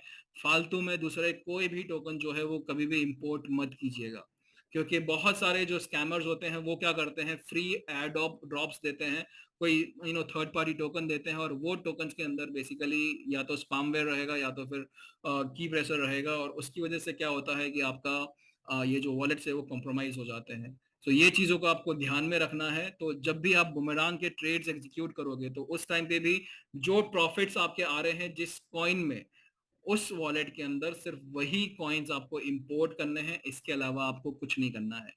ठीक है, इस चीज का ख्याल रखिए। दूसरी बात कि आप जब मेटामास्क इंस्टॉल करते हो तो आपका बाय डिफॉल्ट आपका इथेरियम का ब्लॉकचेन रहता है और आपको यहाँ पे इथेरियम कॉइन दिखता है। सो आपको हमारी जो ब्लॉकचेन है वो किस तरह से इंस्टॉल करनी है, सो आप जाएंगे हमारे स्कैनर पे scan.bitcoincode.technology और जब आप स्कैनर पे आते हैं और आप यहाँ पे जो हमारे होम पेज पे आते हैं, आपको सबसे नीचे स्क्रॉल करना है, सबसे नीचे यहाँ पे, और नीचे आपको ये वाला ऑप्शन दिखता है ऐड BTC20 स्मार्ट चेन। इसको आप प्रेस करेंगे तो आपका यहाँ पे इस तरह से ये जो वॉलेट्स है यहाँ पे आपको स्विच, आपको पहले तो ब्लॉकचेन इंस्टॉल करने के लिए कहेगा, क्रिएट करने के लिए कहेगा और बाद में स्विच करने के लिए कहेगा। और जैसे ही आप स्विच करते हो यहाँ देखिए आपकी इस तरह से बाय डिफॉल्ट ये आपकी आ जाती है ये BTC20 स्मार्ट चेन और आप जो है यहाँ पे इसको इस तरह से एक्सेस कर सकते हैं। सो जैसे ही आपने BTC20 स्मार्ट चेन चूज करी, यहाँ पे आप देखेंगे कि ये BTCC आपको बाय डिफॉल्ट दिख जाता है। सो इस तरह से आपको ये जो वॉलेट है हमारी माइनिंग के लिए तैयार करना है। आई होप ये सारी बेसिक चीजें जो है आप लोगों को क्लियर हो चुकी होगी। दूसरा आप देख सकते हैं यहाँ पे एक और ऑप्शन है कनेक्टेड साइट्स का। सो जब आप यहाँ पे आते हैं ये ऑप्शन में, तो कनेक्टेड साइट्स पे आते हैं, आप देखेंगे कि आपका ये वॉलेट कितनी वेबसाइट्स के साथ में कनेक्टेड है। तो आपको बेसिकली यहाँ पे डिसकनेक्ट करने का ऑप्शन भी मिलता है। तो हो सके तो आपका वॉलेट किसी भी अननोन वेबसाइट के साथ में अगर कनेक्टेड है, वो जेन्युइन भी हो सकती है या नहीं भी हो सकती है, लेकिन हो सके उतना अपने वॉलेट को जितना सेफ रखोगे उतना ज्यादा आपका आपका आप सिक्योर रहोगे बेसिकली। सो सबसे अच्छी जो सलाह हम लोग दे सकते हैं कि जितना लिमिटेड आप मेटामास्क को इस्तेमाल करोगे, मतलब लेस एक्सपोज करोगे, उतना ज्यादा आपको यहाँ पे ये सेफ होके मिलेगा मेटामास्क। सो अब हम लोग आते हैं हमारे माइनिंग डैप के ऊपर। तो ये हमारा, आपको पता है कि ये हमारा ये लिंक है bitcoincode.technology.dashboard, तो यहाँ से आप जा सकते हैं। अब ये माइनिंग डैप जो है मैं आपको लाइव समझाऊंगा किस तरह से क्या कहाँ पे सेटअप किया हुआ है। सो चलते हैं हमारे माइनिंग की डैप पे। सो लेफ्ट साइड पे आप देखेंगे, लेफ्ट साइड पे आपको सारे ऑप्शंस मिल रहे हैं। यहाँ पे डैशबोर्ड है, माइनिंग का इंटरफेस है, नोड्स का है, मार्केट है, ये एनएफटी मार्केट है। अभी अगर आप एमेचर हैं, नए हैं, तो ये एनएफटी मार्केट को इस्तेमाल करने की जरूरत नहीं है, नोड्स आपके काम का बेसिकली नहीं है। फिर आपको आता है मिंट। ये मिंट भी अभी काम का नहीं है, हमने बीच में हमारी एनएफटीज का मिंटिंग जो है वो ऑटोमेट कर दिया था, तो तब हम लोग ने ये मिंट का फीचर ऐड किया था, लेकिन बाद में क्या हुआ, उसमें कुछ बग्स थे। वो बग्स की वजह से किसी ने बहुत सारी एनएफटीज मिंट करी और बिल्कुल नॉमिनल रेट्स पे मार्केट प्लेस पे, हमारे ही मार्केट प्लेस पे सेल करने के लिए लगा दिया। तो कोई अलर्ट कम्युनिटी मेंबर थे जिन्होंने वो देखा कि इस तरह से $500 की एनएफटी जो है वो $200 में बिक रही थी वहां पे। सो ये लगा कहीं ना कुछ ना कुछ गलत है। तो जब शवेज को बताया तो शवेज ने फिर सारा जो है ब्रिज से लेके मिंटिंग से लेके सब कुछ बंद किया और वो बग जो था उसको रेक्टिफाई किया और ब्लॉकचेन को इस तरह से सेव किया। तो फिलहाल एनएफटी जो है वो ऑटोमेटेड मिंट नहीं हो रही है, टीम जो है वो इस तरह से हर किसी के वॉलेट एड्रेसेस पे इस तरह से ऑटोमेटिकली मिंट करके देती है। तो जब भी आप देखेंगे आपके वॉलेट के आपके जो आपने जो वॉलेट सबमिट किया था एनएफटी के लिए, चाहे वो बुमेरांग में हो या फिर एनएफटी के सब्सक्रिप्शन में हो, तो वो वॉलेट के ऊपर अगर एनएफटी आ चुकी होती है तो आपको इस तरह से ये माई एनएफटी में आपको ये दिखता है यहाँ पे और यहाँ पे। ठीक है, सो आपको इस तरह से पता चलता है कि आपका जो एनएफटी पैकेज आपने परचेज किया था, मान लो $50 का परचेज किया था, तो जो आपकी एक एनएफटी है वो यहाँ पे आ चुकी है, आपको इस तरह से मालूम पड़ता है। ठीक है, सो इसके बाद हम लोग देखेंगे बी फ्यूल है, ब्रिज है और स्वैप है। ये सारी चीजें जो है हम लोग देखेंगे एक एक करके यहाँ पे। अब हम लोग आपको समझाते हैं कि ये पूरा इंटरफेस कैसा है। सो आपने जो भी वॉलेट अपने मेटामास्क में चूज करके रखा होगा, जो भी वॉलेट आपका ओपन होगा, वो वॉलेट से आप जो है अपने अगर मोबाइल इस्तेमाल कर रहे हैं तो डेब ब्राउजर में जाके आप खोलेंगे बिटकॉइन कोड डॉट टेक्नोलॉजी या फिर bitcoin code dot technology dashboard. तो आपका इस तरह से ये खुल जाएगा। आपको उससे पहले मेटामास्क वॉलेट के ऊपर जो है ये BTC20 स्मार्ट चेन जो है वो इंस्टॉल कर लेनी है। और इसके साथ साथ आपको जो है अगर आप कोई ट्रांजेक्शन करने जा रहे हैं, जैसे एनएफटी का माइनिंग करने जा रहे हैं, एनएफटी को आप माइनिंग के लिए लगाना चाहते हैं, सो आपको बेसिकली यहाँ पे ये इस तरह से बिटकॉइन कोड जो है BTCC जो है वो आपको गैस फीस के लिए लगेगा। कितना लगेगा वो भी हम लोग आते हैं, उस एनालिसिस पे आते हैं। सो इतनी तैयारी आपको कर लेनी है मेटामास्क के ऊपर। BTC20 की स्मार्ट चेन इंस्टॉल कर लीजिए और कुछ BTCC आपको गैस फीस के लिए लगेंगे अगर आप माइनिंग शुरू कर रहे हैं तो। फिर आपको आना है हमारे डैशबोर्ड पे। सो डैशबोर्ड को आप अपने मोबाइल से डैब ब्राउजर पे इंस्टॉल कर सकते हैं, और अगर आप लोग लैपटॉप इस्तेमाल कर रहे हैं तो लैपटॉप के लिए आप मेटामास्क का एक्सटेंशन यूज कर सकते हो। तो लैपटॉप पे मेटामास्क का एक्सटेंशन कैसे इंस्टॉल करना है? सो मेटामास्क एक्सटेंशन आपको सर्च करना है, और जैसे ही आप सर्च करेंगे, आई एम सॉरी ये क्या आ गया, मेटामास्क एक्सटेंशन आपको ये गूगल करना है। और जैसे ही आप गूगल करेंगे आपको ये जो फर्स्ट लिंक दिखता है या फिर इसका ऑफिशियल वेबसाइट जो है metamask.io है, सो वहां से भी आप जो है इसको इंस्टॉल कर सकते हैं। सो यहाँ पे आपको एक ऑप्शन दिखता है, अगर आपका क्रोम का एक्सटेंशन पेज खुला है तो सो यहाँ पे आपको ऑप्शन दिखेगा ऐड टू क्रोम।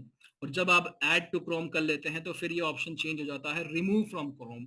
सो आपने जैसे ही ये ऐड टू क्रोम करके मेटामास्क का एक्सटेंशन इंस्टॉल कर लिया है, सो आपको अपना जो एड्रेस बार है जहां पे आप ये एड्रेस पेस्ट करते हो, राइट, ये वाला जो एड्रेस बार है, इसके बाजू में आपको यहाँ पे एक पजल का पीस दिखता है, ये पजल का पीस है ये। ठीक है, सो ये पजल के पीस पे जब आप टैप करते हो इस तरह से, सो यहाँ पे आपके जितने भी एक्सटेंशन है वो सारे के सारे एक्सटेंशन आपको दिखते हैं। और इन एक्सटेंशन में आप ढूंढ सकते हो, आपको मेटा मास्क दिखता है यहाँ पे। इस मेटा मास्क के सामने एक यहाँ पे ये पिन दिखती है आपको। ये पिन को अगर आप टैप कर लोगे तो आपका मेटा मास्क जो है बाहर ऐसे एक्सटेंशन वाले छोटे लिंक में आपको दिख जाएगा। अगर आप इसको अनपिन करते हो तो ये नीचे आ जाए, देखिए पिन किया तो ये यहाँ पे आ गया। इसको आप ड्रैग करके अपने हिसाब से सेट कर सकते हो यहाँ पे।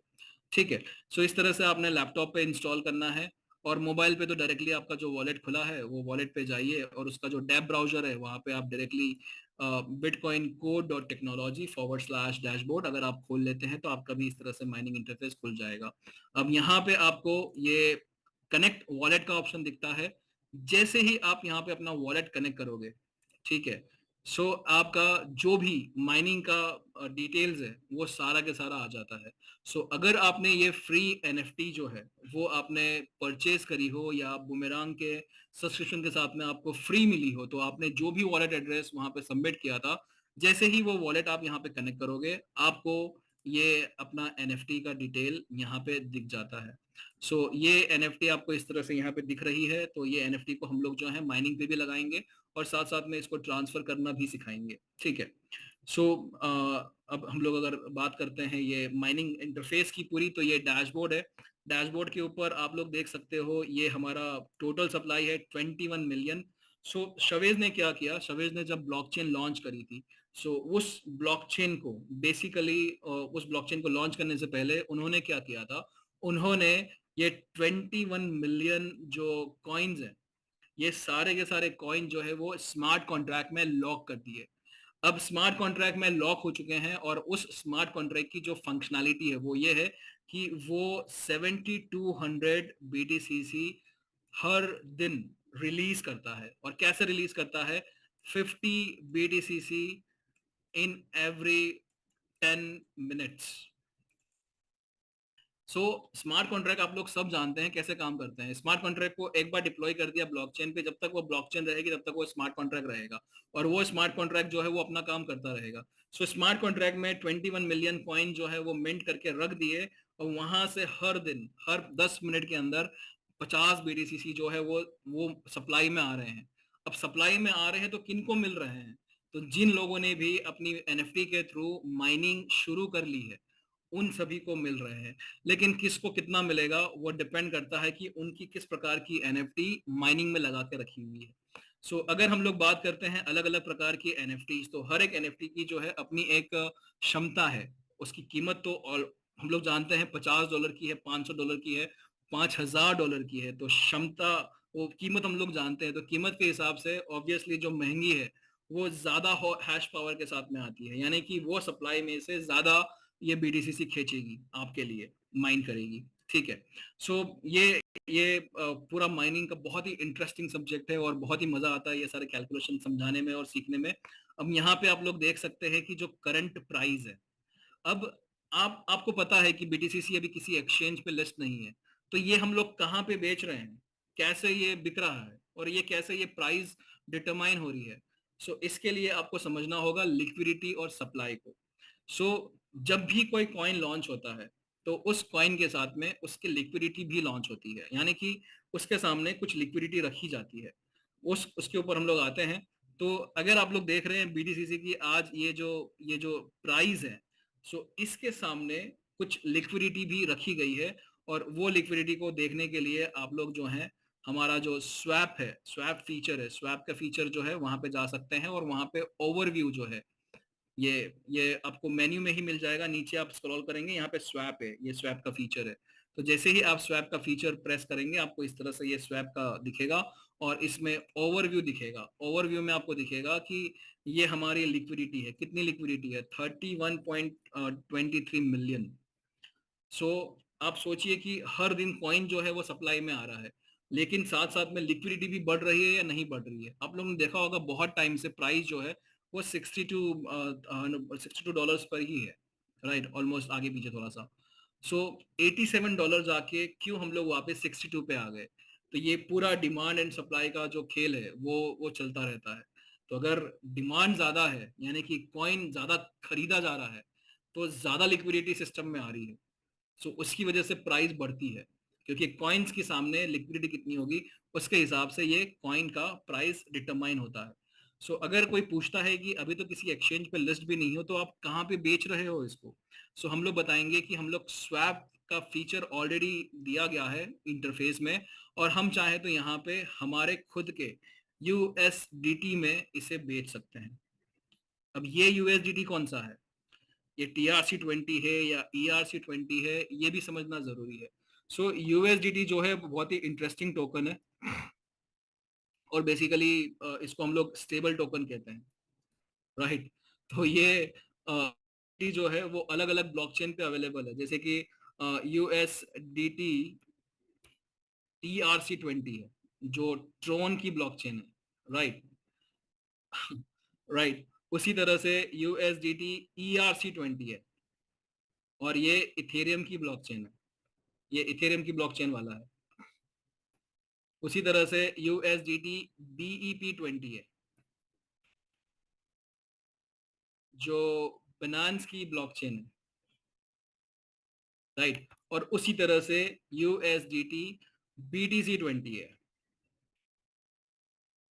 जो हमारी BTC20 स्मार्ट चेन है। सो आप जब यहाँ पे ये BTCC को USDT में स्वैप करते हैं तो ये बेसिकली ये कन्वर्ट हो जाता है USDT BTC20 में, ठीक है।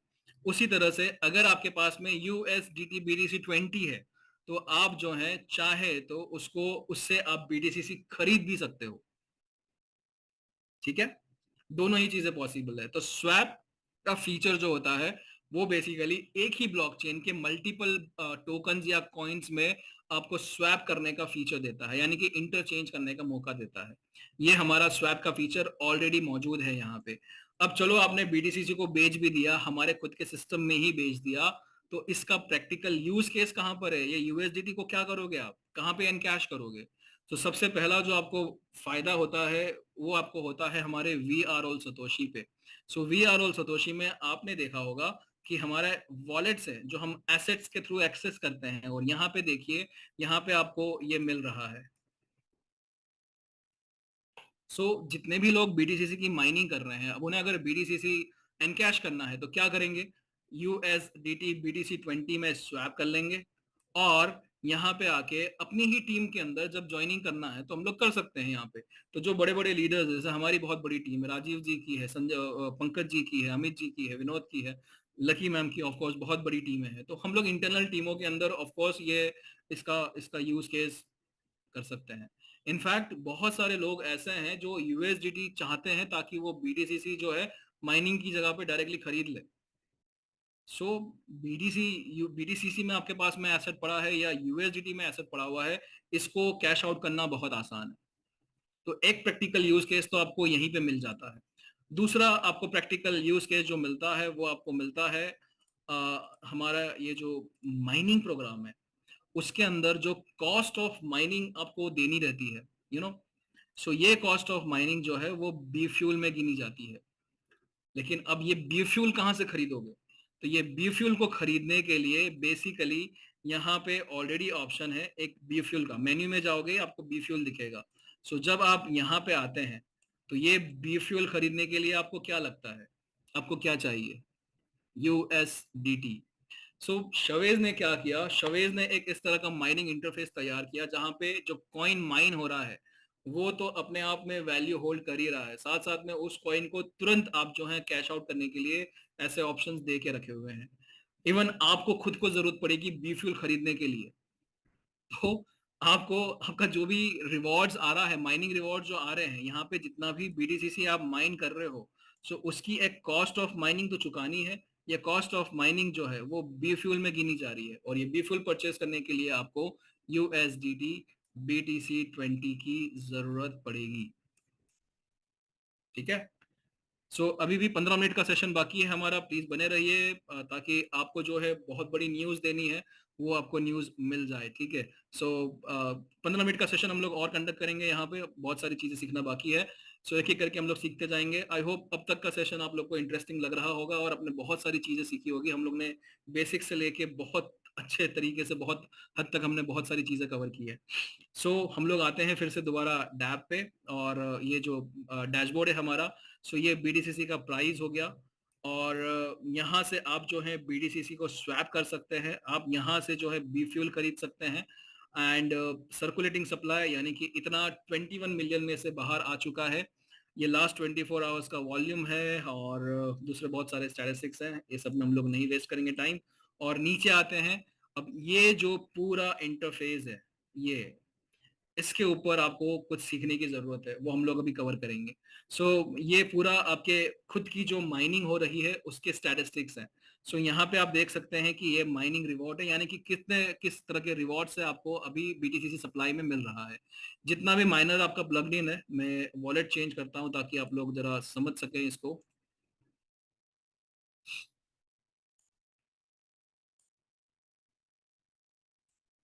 ठीक है, देखिए जैसे ही वॉलेट चेंज किया, यहाँ पे एनएफटी था वो चला गया, साथ साथ में यहाँ पे 0 एनएफटी थी, यहाँ पे 20 एनएफटी आ गई, साथ साथ में यहाँ पे देखिए ये माइनिंग वाला आ गया, हैश पावर आ गया, यहाँ पे ये सारा चीजें आ गया। ठीक है, तो जैसे ही आप वॉलेट चेंज करते हो वैसे सब कुछ चेंज हो जाता है। ये बहुत ही डायनामिक बना के रखा हुआ है शवेज ने, और बहुत ही इफेक्टिव है। अब मैं आपको स्टैटिस्टिक्स समझाता हूँ यहाँ पे डैशबोर्ड के। तो यहाँ पे सप्लाई है, यहाँ पे जियोन माइनर्स हैं, बी फ्यूल कंजम्पशन है, यानी कि इतना बी फ्यूल आपकी ये 20 एनएफटी कंज्यूम कर चुकी है, और इस 20 एनएफटी से आपको इतना बीटीसीसी जो है वो सप्लाई में से क्लेम हो चुका है, आपके नाम पे बुक हो चुका है। मैं कहूंगा कि बुक हो चुका है, अभी आपके हाथ में नहीं आया है। क्योंकि अभी तो आपने सिर्फ वो सप्लाई में से उसे क्लेम किया है, आपको अभी जो है इसको सिस्टम से बाहर निकालना बाकी है। इसको हम लोग क्या कहते हैं, इसको हम लोग हार्वेस्टिंग कहते हैं। सो जो भी जो भी आपकी एनएफटी लगी हुई है, यहाँ पे देखिए सारी एनएफटी जो है वो माइनिंग कर रही है। सो माइन करके आपकी एनएफटी जो है वो यहाँ पे डेली सप्लाई में से ये बीटीसीसी क्लेम कर रही है, यानी कि आपके हिस्से का बीटीसीसी जो है वो आपके ये माइनिंग डैशबोर्ड पे क्लेम कर रही है। ठीक है, अब ये कितना क्लेम करती है वो डिपेंड करता है कि आपकी कितनी एनएफटी है और वो कितने हैश पावर से वो माइनिंग कर रही है, यानी कि सप्लाई में से ग्रैब कर रही है। लेकिन साथ साथ में दूसरा बहुत ही इंपॉर्टेंट फैक्टर जो है कि आपने जब माइनिंग शुरू कर रही है, मतलब अभी आपकी माइनिंग चल रही है, तो आपके साथ साथ में और दूसरे कितने लोग जो हैं वो माइनिंग कर रहे हैं। क्योंकि रिवॉर्ड जो है वो तो फिक्स्ड है। बटना क्या है, 50 बीटीसीसी हर 10 मिनट में बटना है। लेकिन जितने लोग माइनिंग करेंगे सबके बीच में बटना है। किसको कितना मिलेगा वो डिपेंड करता है कि उसकी हैश पावर कितनी है। मैं आपको समझाता हूँ। जैसे कि हमने पेट्रोल जो है, मान लो कि 10 लीटर पेट्रोल हमने रखा है स्टॉक में। अब 3 कार रेस कर रही है, ठीक है। एक की टैंक जो है वो सिर्फ मान लो कि 4 लीटर खाली ले सकती है। दूसरे की टैंक जो है वो 6 लीटर ले सकती है, और तीसरे की टैंक जो है वो 10 लीटर ले सकती है। राइट, तो जिसके पास में ज्यादा क्षमता रहेगी वो कार ज्यादा जो है वो पेट्रोल लेगी। राइट, और वो कार, जिस कार के पास में पेट्रोल ज्यादा रहेगा वो ज्यादा फास्ट भागेगी। राइट, ज्यादा दूर तक की लंबाई तक, दूरी तक कवर करेगी। सप्लाई जो है वो फिक्स्ड है। ये सप्लाई जो है वो सबके बीच में बटेगी जितने भी लोग माइनिंग कर रहे हैं। लेकिन किसको कितना मिलेगा वो डिपेंड करता है कि उसकी हैश पावर कितनी है। ठीक है। सो अब मेरी जो हैश पावर थी उसके हिसाब से मैंने यहाँ पे जो डेली सप्लाई आ रही थी उसके हिसाब से मैंने इतना बीटीसीसी अभी तक बना लिया है। और बी फ्यूल जो है उसके हिसाब से खर्च, मतलब जो कॉस्ट ऑफ माइनिंग जो है वो गिनती की जाती है, तो उसके हिसाब से इतना बी फ्यूल बन, मतलब ये बिल हो चुका है।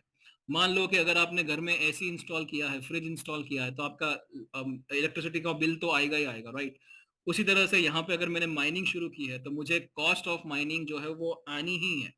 तो ये कॉस्ट ऑफ माइनिंग जो गिनती की जाती है वो बी फ्यूल में की जाती है। बी फ्यूल जैसे नाम सजेस्ट करता है, ये बेसिकली फ्यूल है जो हमारी एनएफटी कंज्यूम करती है माइनिंग करने के लिए।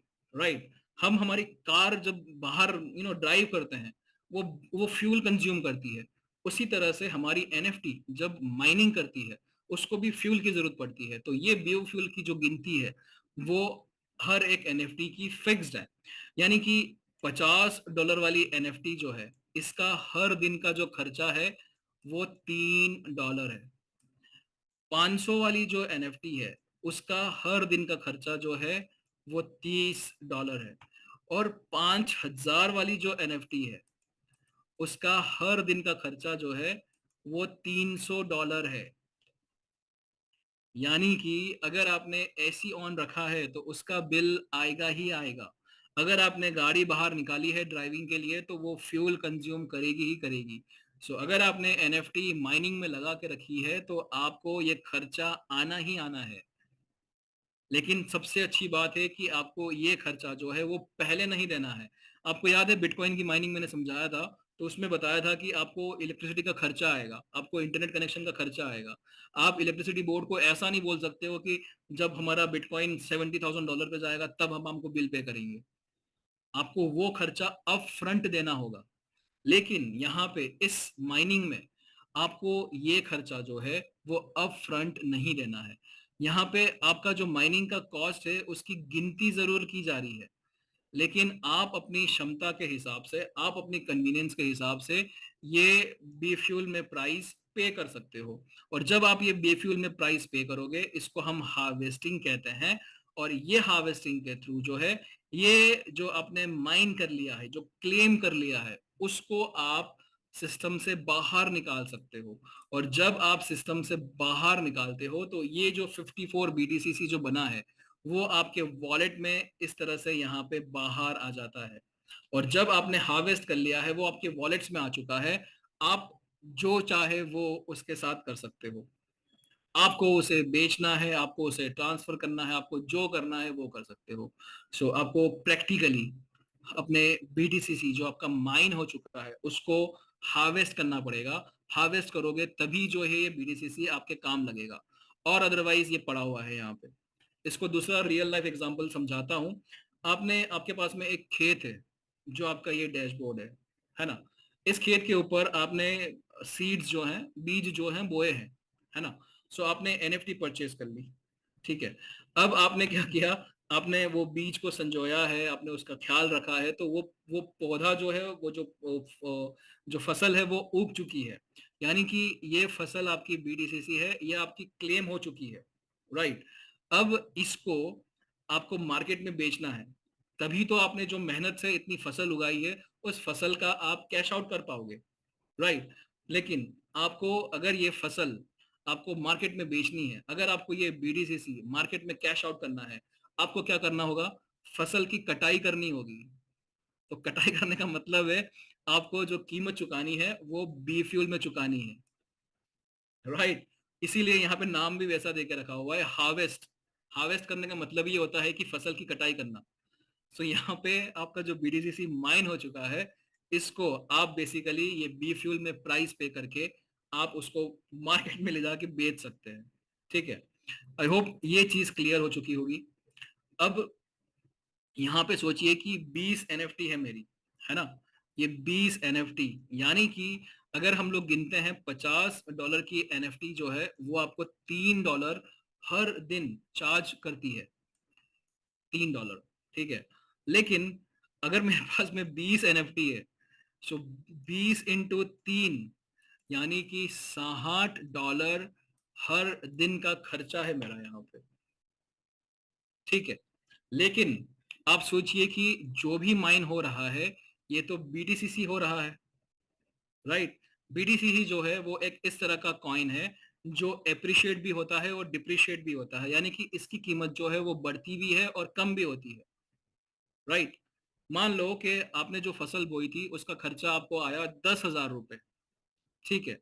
लेकिन जो आपका फसल पका है, वो जब कटाई होने के बाद में जब आप मार्केट में बेचने जा रहे हो, तो वो एक एक फसल का जो कीमत है, मान लो कि वो 100 रुपए है, और आपने इस तरह से 100 अपने कॉइन इकट्ठे कर लिए, तो 100 × 100 अगर आप करते हैं तो ऑलमोस्ट 10,000 हो गया आपका, राइट। सो इस तरह से जो आपका माइन हो रहा है वो एक एसेट क्लास हो रहा है जो एप्रिशिएट भी होता है और डिप्रिशिएट भी होता है।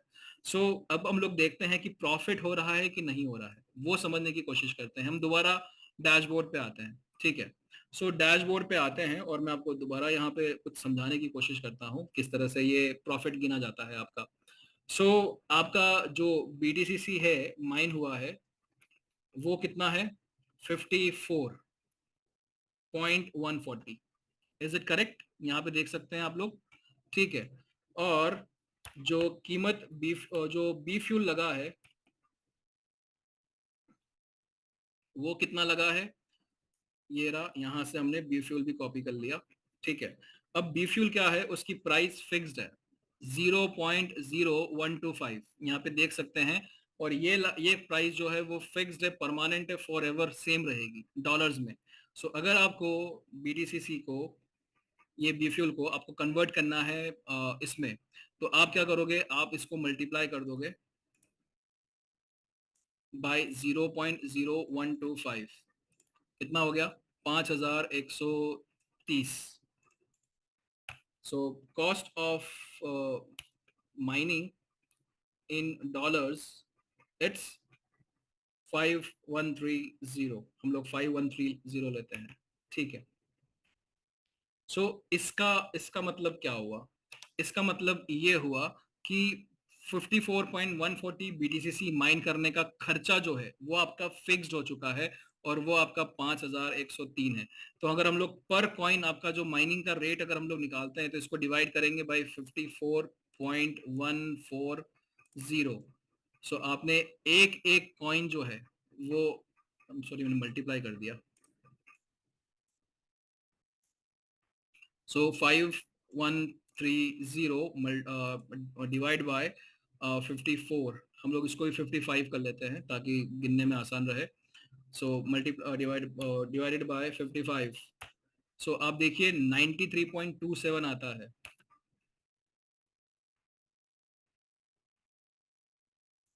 $93.27।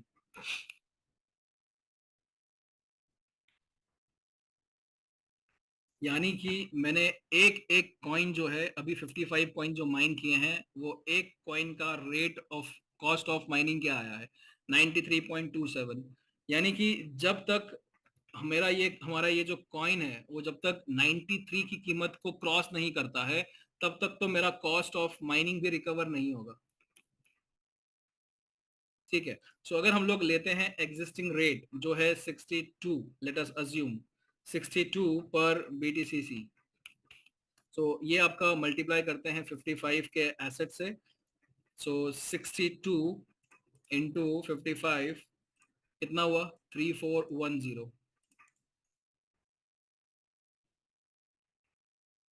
सो हमारा कॉस्ट ऑफ माइनिंग देखिए 5130 है, और अभी अगर हम लोग आज ये हार्वेस्ट करके अगर आज बेचते हैं तो ये ऑलमोस्ट 3410 है, यानी कि कॉस्ट ऑफ माइनिंग जो है वो कवर भी नहीं हो रही है।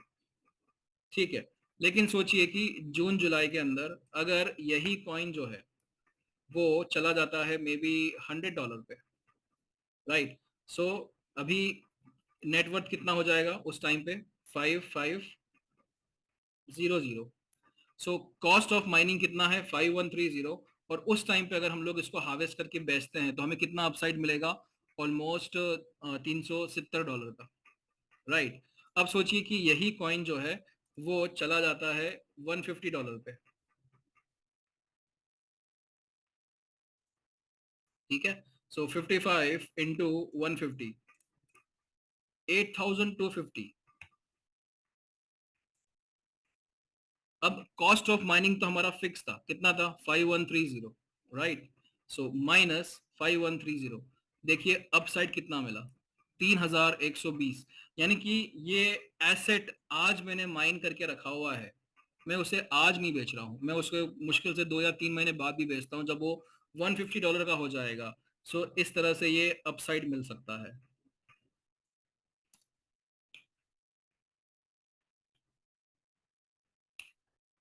अब सोचिए कि यही अगर हम लोग 4 साल का जो देख रहे हैं, 4 साल के अंदर अगर यही कॉइन जो है वो मान लो सिर्फ $500 हो गया। सो 55 इंटू 500, 27,500। लेकिन कॉस्ट ऑफ माइनिंग तो फिक्स है ना, 5130 माइनस 5130, $22,370 का जो है वो अपसाइड मिल सकता है। सो ये अगर कोई पूछता है कि $50 डाल के मुझे कितना मिलेगा या $5,000 डाल के मुझे कितना मिलेगा, ये डिपेंड करता है कि वो किस टाइम पे डाल रहे हैं, कितने लोग उनके साथ में माइन कर रहे हैं, किस रेट पे वो माइन कर रहे हैं। तो ये सारे पैरामीटर्स जो है, फैक्टर्स जो है आप देखोगे तो आपकी कॉस्ट ऑफ माइनिंग इस तरह से डिटरमाइन होती है। तो जितना आपने माइन कर लिया है और जितना आपका बीफ्यूल कंजम्पशन का नेटवर्थ है, इसको आप सिंपल सा कैलकुलेशन करोगे तो आपको इस तरह से आपका खुद का कॉस्ट ऑफ माइनिंग डिटरमाइन होगा। ये कॉस्ट ऑफ माइनिंग के हिसाब से जो है आप यहाँ पे ये देखोगे कि जितना ज्यादा होल्ड करोगे, आपको 140 साल का माइनिंग प्रोग्राम मिल रहा है, 140 सालों के अंदर कभी ना कभी तो आपको मौका मिलेगा ये करने का, तो उस टाइम पे आप करोगे तो आपको फायदा होगा। ठीक है। सो आई होप ये सारी चीजें क्लियर हो चुकी होगी। अब मैं वेरी क्विकली आपको समझाता हूँ किस तरह से इसको हम लोग NFT को माइनिंग में लगाते हैं और किस तरह से कैलकुलेशन करते हैं। सो हम लोग दोबारा आते हैं हमारे वॉलेट पे जहाँ पे हमारा माइनर अवेलेबल है। ठीक है। सो ये अब गौर से देखिए किस तरह से आपको माइनिंग में लगाना है। सो माइनिंग में लगाने से पहले आपको देखना है कि आपका NFT आया है कि नहीं आया है। अगर NFT आया है सो आपको अपना मेटामास्क वॉलेट जो है वो तैयार करना है। मेटामास्क वॉलेट को तैयार करने के लिए आपको BTC20 की स्मार्ट चेन जो है वो इंस्टॉल करके रखनी है यहाँ पे इस तरह से, वो हम लोग सिखा चुके हैं। और आपको गैस फीस के लिए आपको नॉमिनल बीफ्यूल आपको नॉमिनल BTCC लगेगा, वो कितना लगेगा वो भी हम लोग बताते हैं आपको। तो सबसे पहले हम लोग क्या करेंगे, हम लोग जो है यहाँ पे देखेंगे ये डैशबोर्ड पे ये एनएफटी है, हमारा वॉलेट कनेक्टेड है, सेम वॉलेट है, यस सेम वॉलेट है। और फिर हम लोग आते हैं यहाँ पे माइनिंग इंटरफेस पे। माइनिंग इंटरफेस पे आते हैं तो आपको यहाँ पे दो चीजें दिखती है, दो टैब्स दिखते हैं, miners in nodes and miners in wallet. ठीक है, सो बाय डिफॉल्ट आपका जो सिलेक्टेड रहता है वो माइनर्स इन नोड रहता है। तो आपको क्या करना है, आपको बेसिकली यहाँ पे माइनर्स इन वॉलेट पे टैप करना है। जैसे ही आप माइनर्स इन नोड्स पे टैप करोगे तो आपको यहाँ पे ये आपका एनएफटी दिखेगा। इसका नंबर हम लोग नोट डाउन करके रख लेते हैं, है ना। ठीक है, तो ये हमारा एनएफटी है 5191530। ठीक है, सो जब आपको इस तरह से माइनर्स इन वॉलेट में ये एनएफटी दिखता है और आपको उसके सामने ये स्टेक बटन दिखेगा या फिर यहाँ पे कनेक्ट नोड का ऑप्शन भी है। ठीक है, सो आप क्या करेंगे, आप यहाँ पे ये स्टेक बटन दबाएंगे। जैसे ही आपने स्टेक बटन दबाया आपके मेटामास्क के ऊपर ये गैस फीस के लिए इंटीमेशन आया और यहाँ पे आप लोग देख सकते हो कि यहाँ पे जो गैस फीस है वो बहुत ही कम है। सो एनएफटी माइनिंग स्टार्ट करने के लिए जो गैस फीस लगी है, आई एम सॉरी,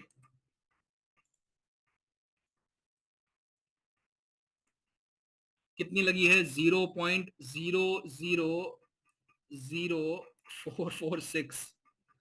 और अगर हम लोग इसको मल्टीप्लाई करते हैं, अभी का रेट जो है वो 62 है। It is almost 2 cents, almost $0.02। So बहुत ही कम है। सो ये बीडीसीसी जो है अक्सर आपके जो अपलाइन है वो आपको दे सकते हैं, जिन्होंने ऑलरेडी माइनिंग शुरू कर ली या फिर उनके एक्टिव अपलाइन जो है वो शुरू कर चुके होंगे तो वो आपको दे सकते हैं यहाँ पे। ठीक है, सो ये बहुत ही नॉमिनल बीडीसीसी लगता है। तो अगर आप अपलाइन हैं और अपने डाउनलाइन को आप शुरू करवाना चाहते हैं, सो देखिए ऑलमोस्ट 3 जीरो के बाद में 4 न्यूमेरिक डिजिट्स आ रहा है। सो आप यहाँ पे पहली बार ये कंफर्म कर रहे हैं, जिसे कंफर्म किया तो ये यहाँ पे आप लोग देख सकते हैं ये अब लग रहा है, ये प्लग इन हो रहा है नोड्स के ऊपर। और जब आप यहाँ पे इसे रिफ्रेश करेंगे इस पेज को, सो ये आपका बेसिकली जो है एनएफटी माइनर्स इन वॉलेट में से मूव होके माइनर्स इन नोड्स में चला जाता है। सो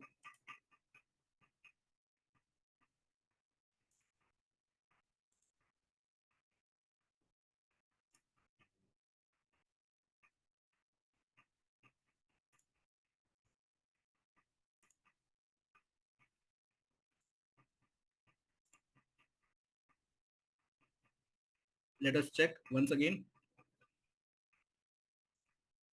सो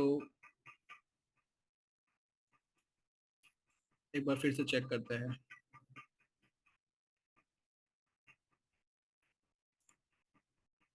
ओके, ये अभी भी यहीं पर है, एक बार फिर से ट्राई करते हैं।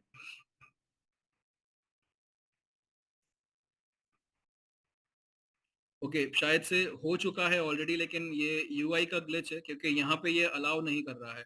और अगर हम लोग मेटामास्क में देख रहे हैं तो मेटामास्क में अभी जो है रिसेंटली एक ट्रांजैक्शन कंफर्म हो चुका है।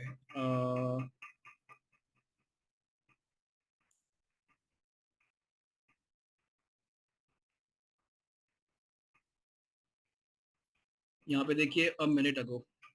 ठीक है, सो आई होप ये हो चुका है लेकिन हमें अभी नहीं दिख रहा है।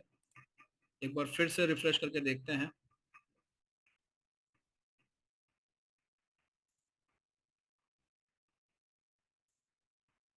एक बार वॉलेट को डिस्कनेक्ट करके भी देखते हैं।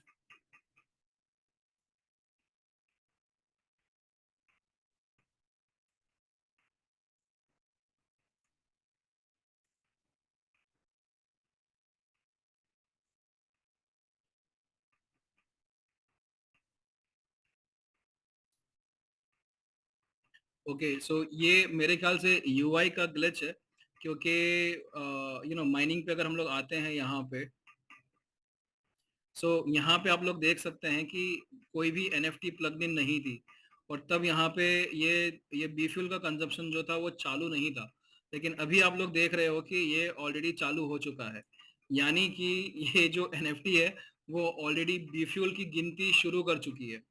सो यहाँ पे यूआई का ग्लिच है, अभी भी ये एनएफटी जो है वो यहाँ पे दिख रहा है, लेकिन इनफैक्ट ये सिर्फ एक यूजर इंटरफेस का ग्लिच है।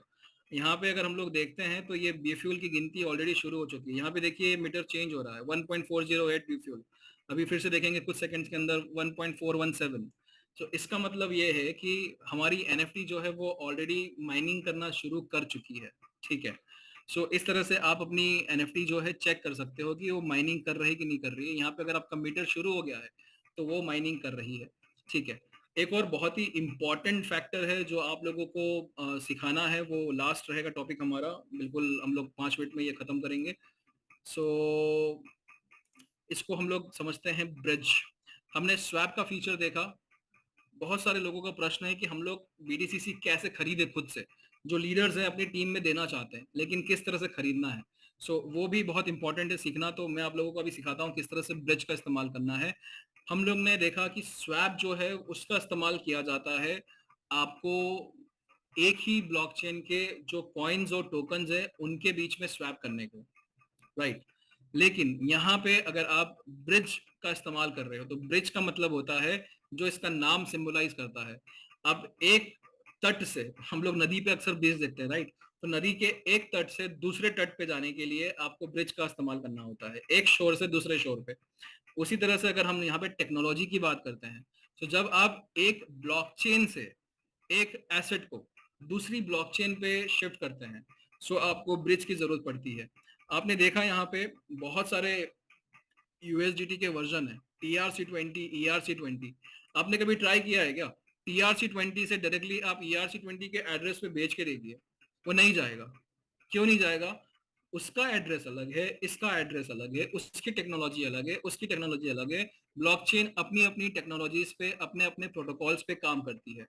सो डायरेक्टली अगर आप चाहते हैं कि TRC20 से मैं डायरेक्टली ERC20 पे ट्रांसफर कर दूं, या फॉर दैट सेक अगर मैं डायरेक्टली BTC20 पे ये स्वैप कर दूं, तो वो पॉसिबल नहीं होता है। आपको क्रॉस ब्लॉकचेन के लिए आपको यहाँ पे बीच में ब्रिज की जरूरत पड़ती है। जब आप एक ही एसेट को एक ब्लॉकचेन से दूसरी ब्लॉकचेन पे जब शिफ्ट करते हैं तो उसको हम लोग कहते हैं ब्रिज। अब यहाँ पे हमने अभी जो फंक्शनलिटी देकर रखी हुई है वो ट्रोन यानी कि TRC20 USDT से आपको BTC20 में स्वैप करने, आपको ब्रिज करने की ही ऑप्शन हमने दे के रखी हुई है। ब्रिज आउट अभी भी टेक्निकली रिजॉल्व नहीं हुआ है, तो ब्रिज आउट करने की कोशिश मत कीजिएगा। ब्रिज इन जो है वो बड़ी आसानी से हर कोई कर पाएगा। ठीक है, मैं आपको अब सिखाता हूँ किस तरह से ब्रिज इन करना है। आपको ब्रिज इन सिखाता हूँ, यानी कि आप जो है TRC20 से BTC20 पे आप एसेट को ट्रांसफर कर रहे हो। अब इसके लिए आपको दो वॉलेट्स की जरूरत पड़ेगी। एक आपको लगेगा ट्रोन वॉलेट, तो उसके लिए ट्रोन लिंक प्रो है, और दूसरा लगेगा आपको मेटामास्क वॉलेट। ठीक है, आपका जो भी ट्रोन वॉलेट रहेगा वो और मेटामास्क वॉलेट रहेगा, इन दोनों के बीच में एसेट्स ट्रांसफर होंगे। अब जब आप एक ब्लॉकचेन से दूसरी ब्लॉकचेन पे ट्रांसफर कर रहे हो तो आपको फीस जो है वो इस ब्लॉकचेन पे भी देनी होगी और इस ब्लॉकचेन पे भी देनी होगी। आपको दोनों ब्लॉकचेन के ऊपर फीस देनी होगी, तब जो है आपका ये सक्सेसफुल होगा। तो अगर हम लोग यहाँ पे ब्रिज इन सीख रहे हैं अभी, राइट, ब्रिज इन सीख रहे हैं हम लोग अभी यहाँ पे, तो आपको यहाँ पे आना है ब्रिज पे, bridge.bitcoin.code.technology, और यहाँ पे आपको ये इस तरह से दिखता है, USDT से BTC, TRC20 से BTC20। ठीक है, यहाँ पे आपने क्या करना है, आपको यहाँ पे वॉलेट कनेक्ट करना है। अब ये वॉलेट कौन सा कनेक्ट करोगे आप Tron link pro wallet connect करोगे। ये ट्रोन लिंक प्रो वॉलेट जो आपने कनेक्ट किया है वो आप यहाँ पे कनेक्ट करोगे। ठीक है, उसमें आपको गैस फीस के लिए आपको TRC20 की जरूरत पड़ेगी, TRC20 यानी USDT TRC20, और साथ साथ में गैस फीस के लिए आपको TRX यानी कि ट्रोन की भी जरूरत पड़ेगी। ठीक है, मिनिमम कितना लगेगा वो भी मैं आपको दिखाता हूँ यहाँ पे। सबसे पहले मैं थोड़ा सा ये रिज्यूम बंद कर रहा हूँ ताकि मैं जरा सा एसेट्स ट्रांसफर कर सकूँ, और let me just move this.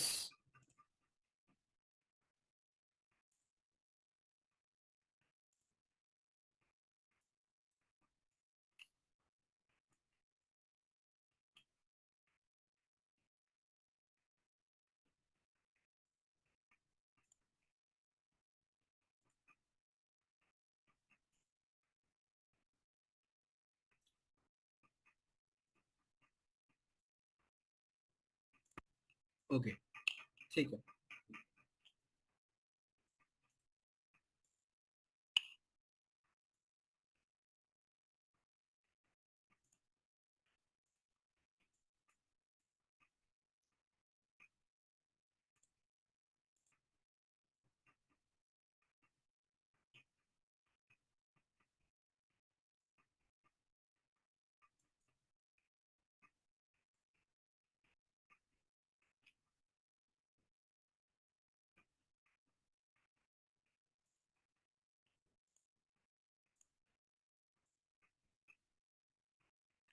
Just a second guys, मैं थोड़ा सा यहाँ पे खाली यूज वो कर रहा हूँ।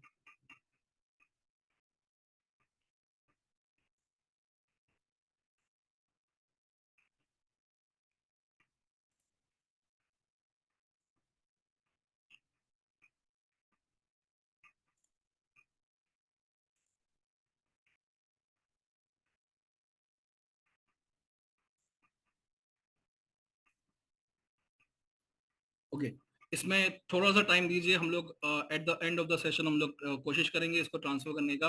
लेकिन एक चीज पक्की है कि आपको ब्रिज इन का इस्तेमाल करके यहाँ पे TRC20 से USDT BTC20 में आप एसेट ट्रांसफर कर सकते हो। आपकी गैस फीस जो है वो TRX में भी कटेगी और USDT में भी कटेगी। मुझे थोड़ा सा टाइम दीजिए, ये थोड़ा सा अनप्रिपेयर्ड था तो हम लोग ये कर लेंगे। और आपको यहाँ पे रिलीजिंग टू में यहाँ पे आपको मेटा मास्क वॉलेट का इस्तेमाल करना है, ये रिसीविंग टू में यहाँ पे, ताकि आपका TRC20 USDT जो है वो BTC20 में यहाँ पे माइग्रेट हो जाएगा। सो ये ब्रिज के ऊपर हम लोग या तो एक काम कर सकते हैं, अगर मेरा सेटअप हो जाता है तो मैं थोड़ी देर में आपको दिखा सकता हूँ, और अदरवाइज हम लोग एक वीडियो बना के रिलीज कर देंगे। सो इससे आप क्या है, जो आप अपना TRC20 जो है, जो मोस्ट ऑफ एक्सचेंजेस पे या वॉलेट्स पे अवेलेबल है, उसको आप कन्वर्ट कर सकते हो BTC20 में। उस BTC20 से आप स्वैप पे आ सकते हो, और स्वैप पे आके उस BTC20 USDT से आप जो है बिटकॉइन इस तरह से खरीद सकते हैं। तो जैसे ही आपका ब्रिज इन सक्सेसफुल होगा तो आपको अपने वॉलेट में जो है ये आपको इस तरह से दिखेगा। ये USDT आप देख सकते हैं, इस तरह से आपको USD दिखेगा। और उस USDT को जब आप वॉलेट पे कनेक्ट करोगे यहाँ पे टैप पे, तो आप उस USDT से BTC जो है वो आप खरीद सकते हैं। जैसे ही आप स्वैप करोगे यहाँ पे, तो ये स्वैप से आपका जो है USDT जो है वो कन्वर्ट हो जाएगा और आपका आ जाता है ये BTC में। सो इस तरह से आप जो है ब्रिज इन का इस्तेमाल करके TRC20 से USDT BTC20, BTC20 से BTC आप ये खरीद सकते हो। So I think that will be all from the presentations, training sites, and I hope ये वाला पूरा जो कंसेप्ट हम लोग ने आपको सिखाया है, जो फिर भी मैं कहूँगा बहुत ही बेसिक है, अभी भी इसमें बहुत सारी टेक्निकल चीजें जो है वो गिनती जो है वो करना बाकी है, लेकिन ये सब कुछ एक ही सेशन में कंप्लीट करना पॉसिबल नहीं है। तो हम लोग उसके लिए नेक्स्ट जो है हमारा वर्कशॉप रहेगा, उसमें हम लोग करेंगे। एंड जैसे हमने बताया था कि we have great news for you. So उस न्यूज़ के लिए जो है हम लोग यहाँ पे, हमारी पैनल हमारी ऑलरेडी मौजूद है यहाँ पे। लकी मैम भी है, अमित भाई भी है, राजीव जी भी है, पंकज जी भी है, every every trainers and mentors जो है वो मौजूद है। सो मैं यहाँ पे ट्रेनिंग साइट जो है वो कंप्लीट करता हूँ, एंड मैं इनवाइट करूंगा अमित जी का to take back the forum and let's address the community and give them the great news we have. Amit ji. Thank you very much Tasheer ji. And दोस्तों, सबसे पहले धन्यवाद देना चाहूंगा तशीर जी का, वो टेकन सो स्मूथली। जैसे उन्होंने स्टार्टिंग में कहा था कि इस टेक्निकल वर्ड को जितनी सरल भाषा में एक आम इंसान के आम भाषा में समझा सके, उतना बहुत बढ़िया एफर्ट ही नहीं, बहुत I would say it was a big success. And I am sure काफी लोगों ने इसको बहुत गहराई से समझा भी होगा। और आई होप मेमोरी सबकी शार्प होगी। हो सकता है बादाम खा रहे होंगे आप, if you are able to recall good. अन्यथा इसके रिकॉर्डिंग मिलती है, you can go to YouTube and आज की डेट की आप रिकॉर्डिंग चेक कर सकते हैं in future for your reference. Let me welcome the leadership. Lucky ji, स्वागत करता हूं आपका, as so that people who have been waiting eagerly for the news, let the update come from the leadership. Over to you, ma'am. Thank you, Amit ji. Good evening, everyone. नमस्कार राशिद, बहुत अच्छे से training दी आपने। I think इस community को they are so lucky कि यहाँ पे हमारे पास बेस्ट ट्रेनर्स हैं, बेस्ट लीडर्स हैं, बस बेस्ट कम्युनिकेशन है। सो हमारी कम्युनिटी बहुत ब्लेस्ड है। सो मैं आपको बताना चाहती हूँ, आई थिंक मैंने थोड़े दिन पहले ये शेयर किया था कि दिसंबर 3 जब मैं दुबई में थी, उस दिन हमें इस न्यूज़ का पता चला कि कोई नया प्लेटफॉर्म आ रहा है हमारी कम्युनिटी के लिए, जिससे हमारी सारी लाइफ शायद फाइनेंशियल चेंज हो जाएगी, फाइनेंशियल फ्रीडम आ जाएगी। सो हम लोग दिसंबर 3 से जिस दिन इस बात की न्यूज़ मिली, हम लोग वेट कर रहे हैं। तो ये जो प्रोजेक्ट है आज तक कभी किसी ने बनाया नहीं, तो थोड़ा कॉम्प्लिकेशन था, बहुत कॉम्प्लिकेटेड था, क्योंकि ये जो कॉन्सेप्ट था आज तक किसी ने सोचा भी नहीं। क्योंकि फ्लैश लोन पहले से बहुत देर से एग्जिस्ट करते हैं, लेकिन किसी ने यूज नहीं किया। और उसके साथ एआई को लगा के जो हमारे आर्बिट्राज होल कॉन्सेप्ट तो उसके लिए हमें ये थोड़ा देर हो गया, बिकॉज फर्स्ट हम लोगों ने सोचा ये रेडी होगा मार्च पे, लेकिन फिर पता चला एक्चुअली इसकी कैपेसिटी, क्योंकि जब हमने पहले लॉन्च किया था तो जो हमारी कम्युनिटी थी वाज की, उनको सिर्फ 20,000 लोगों को ये ऑफर, ये अपॉर्चुनिटी देनी थी, सिर्फ 20,000 लोगों को। उसके बाद 20,000 से, क्योंकि टोटल में सिर्फ 1 लाख लोगों को ही बुमरंग में लाना था, तो 20,000 जो हमारे लाइसेंस थे बहुत जल्दी सेल हो गए। तो हमने वापस जाके बोला कि हमें मोर और चाहिए। सो लॉन्ग स्टोरी शॉर्ट के उसके बाद हमारा ऐसा आया कि लिमिट सारी उठा दी, जो कि बहुत अच्छी न्यूज थी हमारी कम्युनिटी के लिए। बहुत एक्साइटमेंट हुई, बहुत लाइसेंसेस भेजे हमने। तो उसके बाद हमने डिक्लेयर किया कि एक्चुअली जो भी 5 अप्रैल से पहले पहले लाइसेंसेस लेंगे उनके लिए अनलिमिटेड फ्लैश लोन दिया जाएगा, जब तक कि वो अपना जो सीड जिस जो जो कि सीड मनी है उनको 3 गुना ना कर दे। उसका मतलब कि अगर आप $500 डालते हैं, तब तक आपको फ्लैश लोन लिमिट